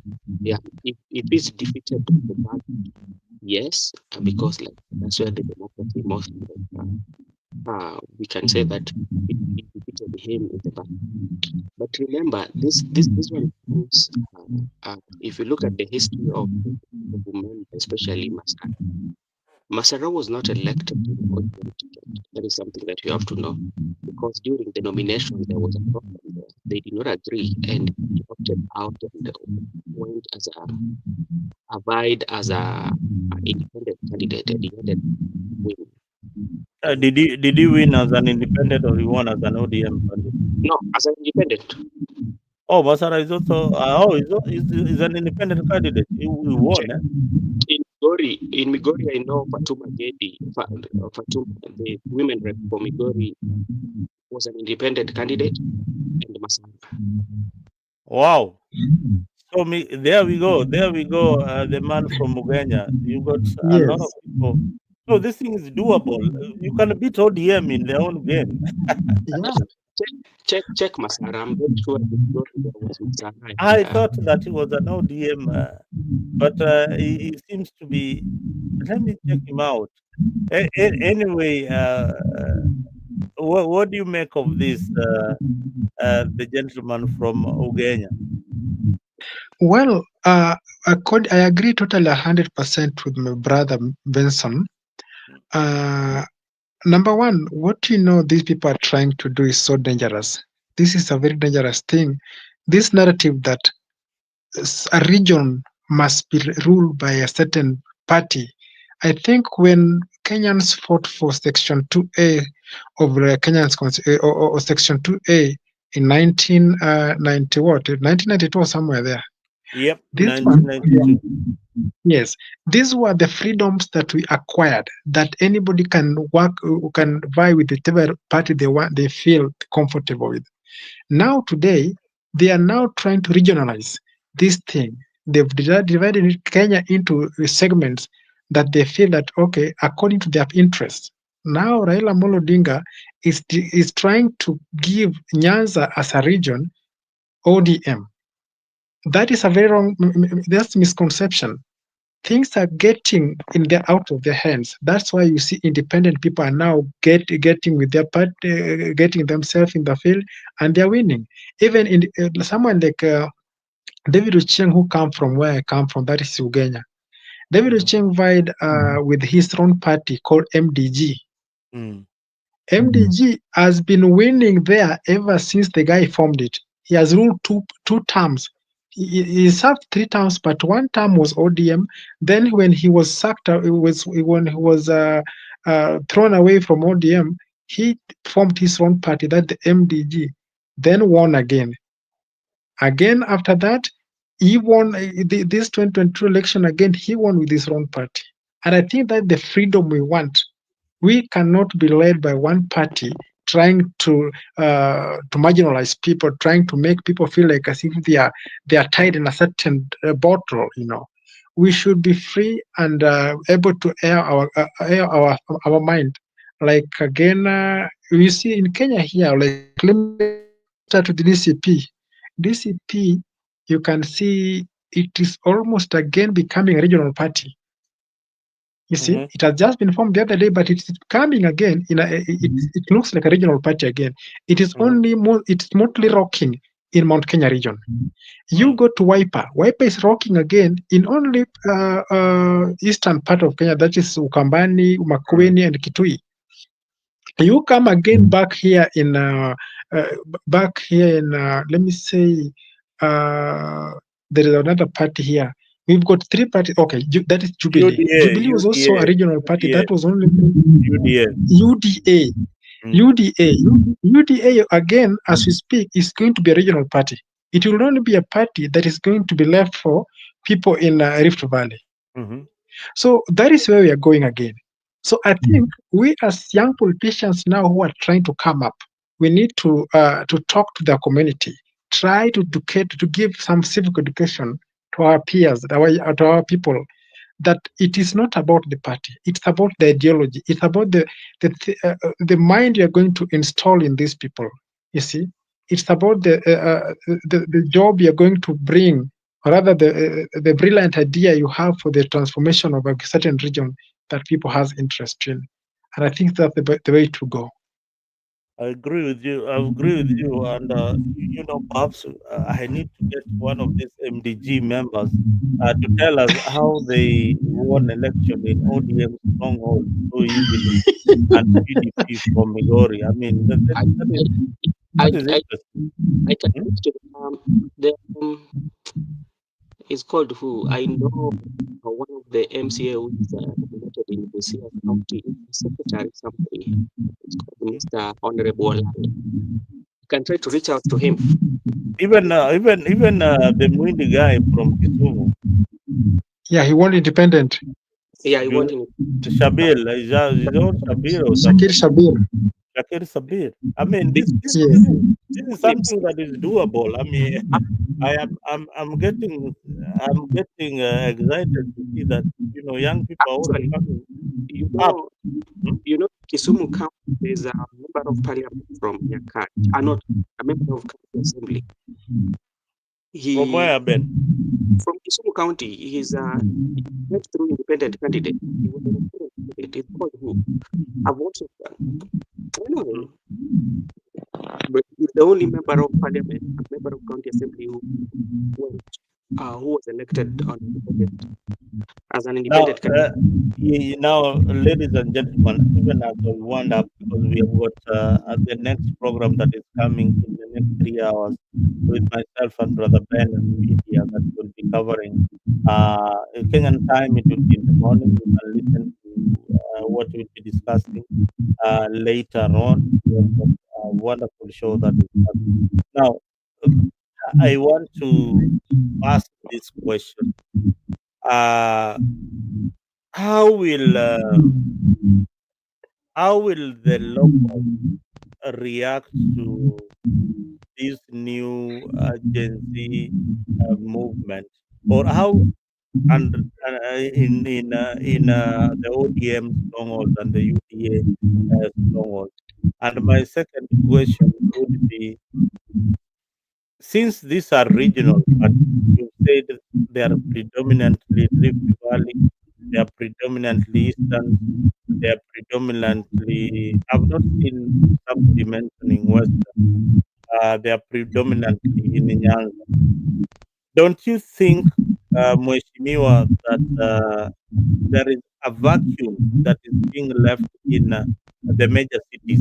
In the major cities, nobody is saying that there's a party that is dominant in this particular city, like Nairobi, for example. How do you think the seats in Nairobi honestly will play around in 2027? Well, to me, according to me, Nairobi, is a national. We normally call it a national county, Nairobi combines people from different backgrounds.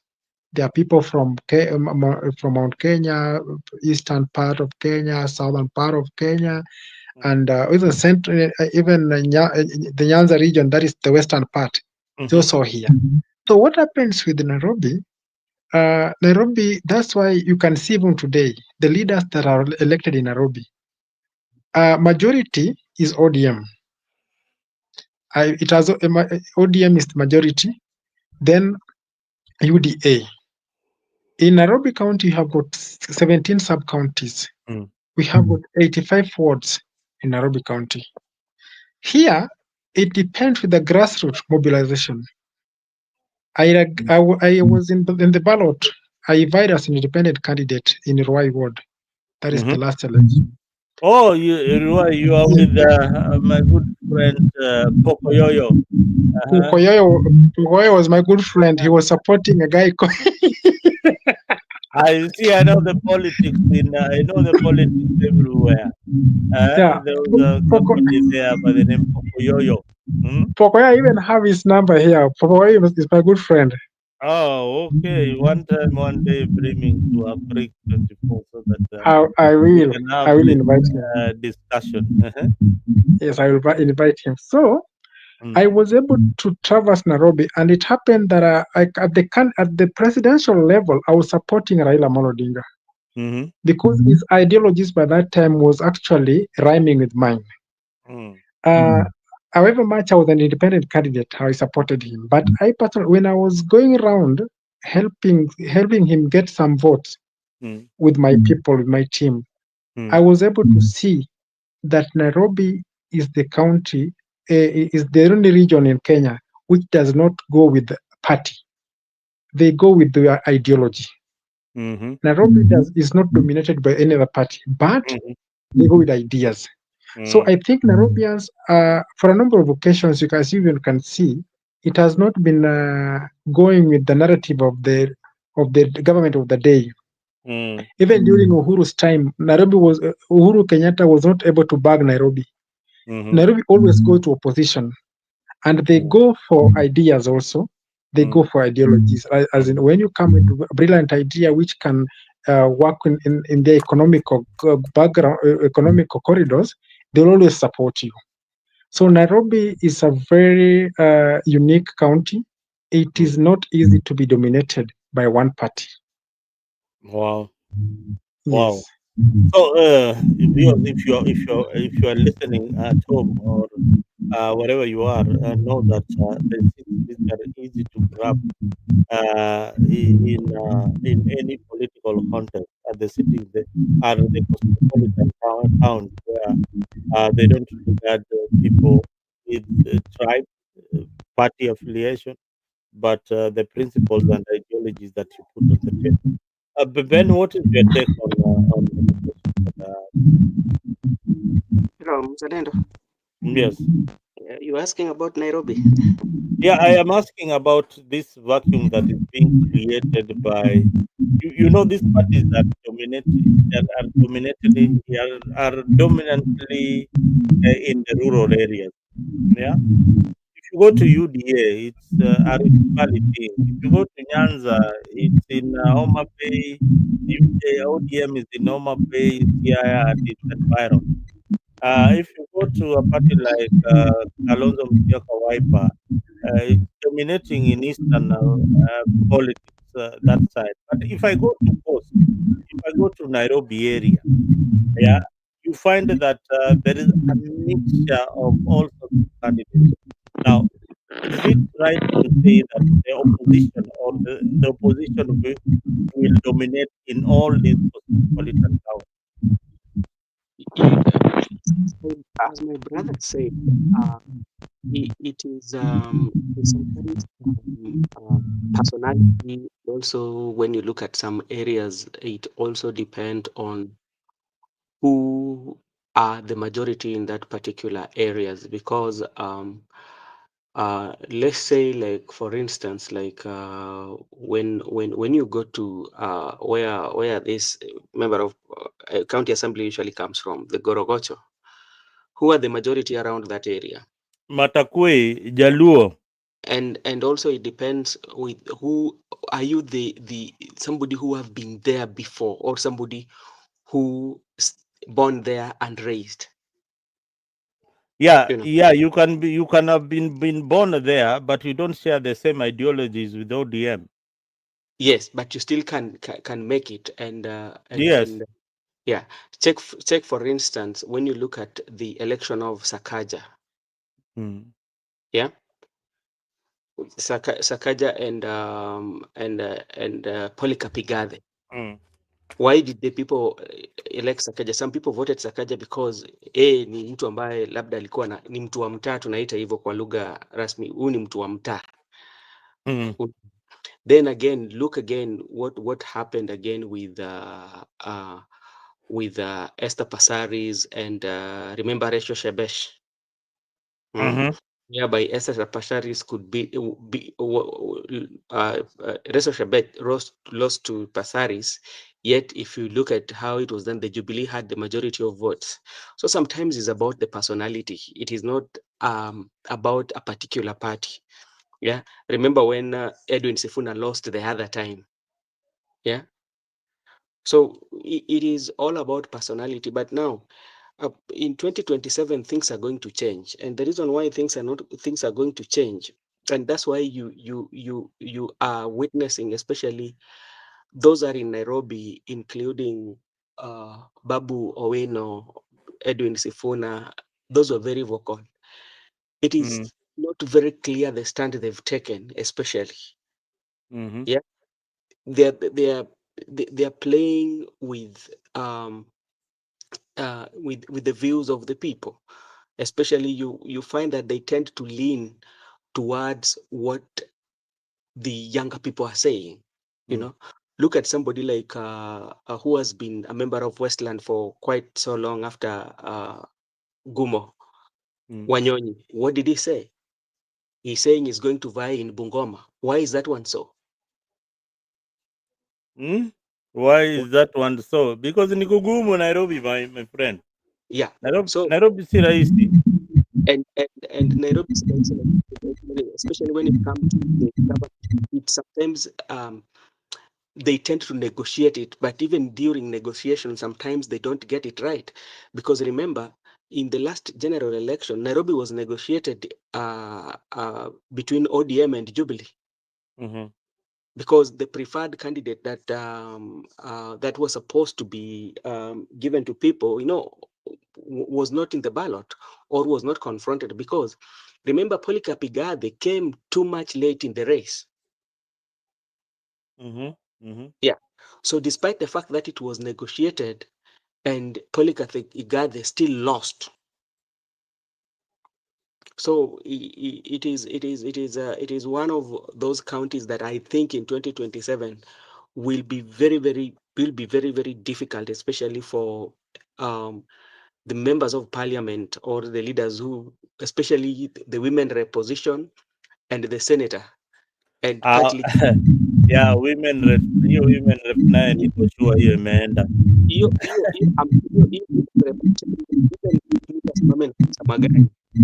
Women rep na governor wa Nairobi, hiyo imeenda kwa opposition. Hiyo itaenda mapema. So those why I agree with my brother. Okay, wacha tumemaliza show ya leo, unless mheshimiwa, do you have anything to say? Seme sahi na tumalize show. We don't. I'm just happy to have joined you guys today, and I can see indeed it's an interactive platform. I wouldn't want to miss any of these discussions again going forward. All right, tuachie number, go to the private chat there, leave for me your number. I'll get in touch with you so that we can have more of this discussion with you later on. Have you subscribed on Africa 24? Yes, I'm already. Make sure sasa uko ndani kabisa. Now, Ben, any parting shot ama tukutane saa moja moja asubuhi ya Kenya. Saa moja asubuhi ya Kenya tuko na show moto sana sana sana, and just a sneak preview of what will we be discussing in the morning, Brother Ben. We will be looking at the remarks by the president, especially the shoot the leg order, how is that going about the politics, and also the remarks made by the good member of parliament. How are we prepared as a country? This what kind of message? Who are the people going to be? We'll be talking about the visit of Rigathi Gachagua to the United States. How impactful is that this political area, and how the opposition doing Kenya when Rigathi Gachagua not around, Matiang'i cancelling his tour of Mount Kenya, especially the East, because he was supposed to tour with Mount Kenya East with Honorable, who do we call it? The former agriculture CS is called who? Munya. Munya, and they cancelled the trip. Yes, what that does one mean? And also about the police officers who are coming out to speak and, saying that they can even lose their job. What does one mean, especially in the police force? Those are some of the areas we will be discussing and other unfolding issues. All right. Yes, viewers, please don't miss out that particular discussion. We will be discussing about the top political flashpoints that came out this week. Of course, one, Raila Odinga, Edwin Sifuna, Attorney General Justin Muturi condemning the unconstitutional and dangerous remarks by the president of shoot the legs that violates the constitution of the Republic of Kenya. And Rigathi Gachagua, the now new opposition leader in Kenya, is touring the United States and has vowed to report the criminal activities to the ICC. We will be following that. Plus, we will look deeply at the tribal rhetorics of Nelson Koech, the Belagut MP, that is saying that police should indeed shoot to kill. And more of this on IBC. You remember now we have a new IBC chairman, Erastus Ekton, sworn in, and his deputy, Fahim. And of course, CJ Martha Koome urged to restore public trust in the judiciary ahead of the 2027 election. Now, Kalonzo is not happy about the new IBC. All that we will be looking at in our next program. So, guys, thank you very, very much for being part of this discussion. Dalmas, asante sana for being part of our freak this evening. And I hope to see you guys later on. Make sure that you are part of this discussion anytime, any day.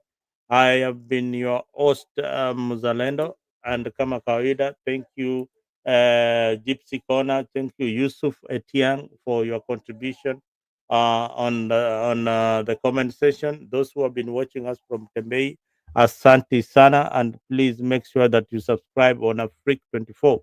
We'll be later in the morning, Kenyan time, at midnight in Eastern time. We will be hosting a very, very good show that will flash what the politicians said this week that are controversial. Otherwise, thank you so much to the panelists who are here earlier on, Bonnie and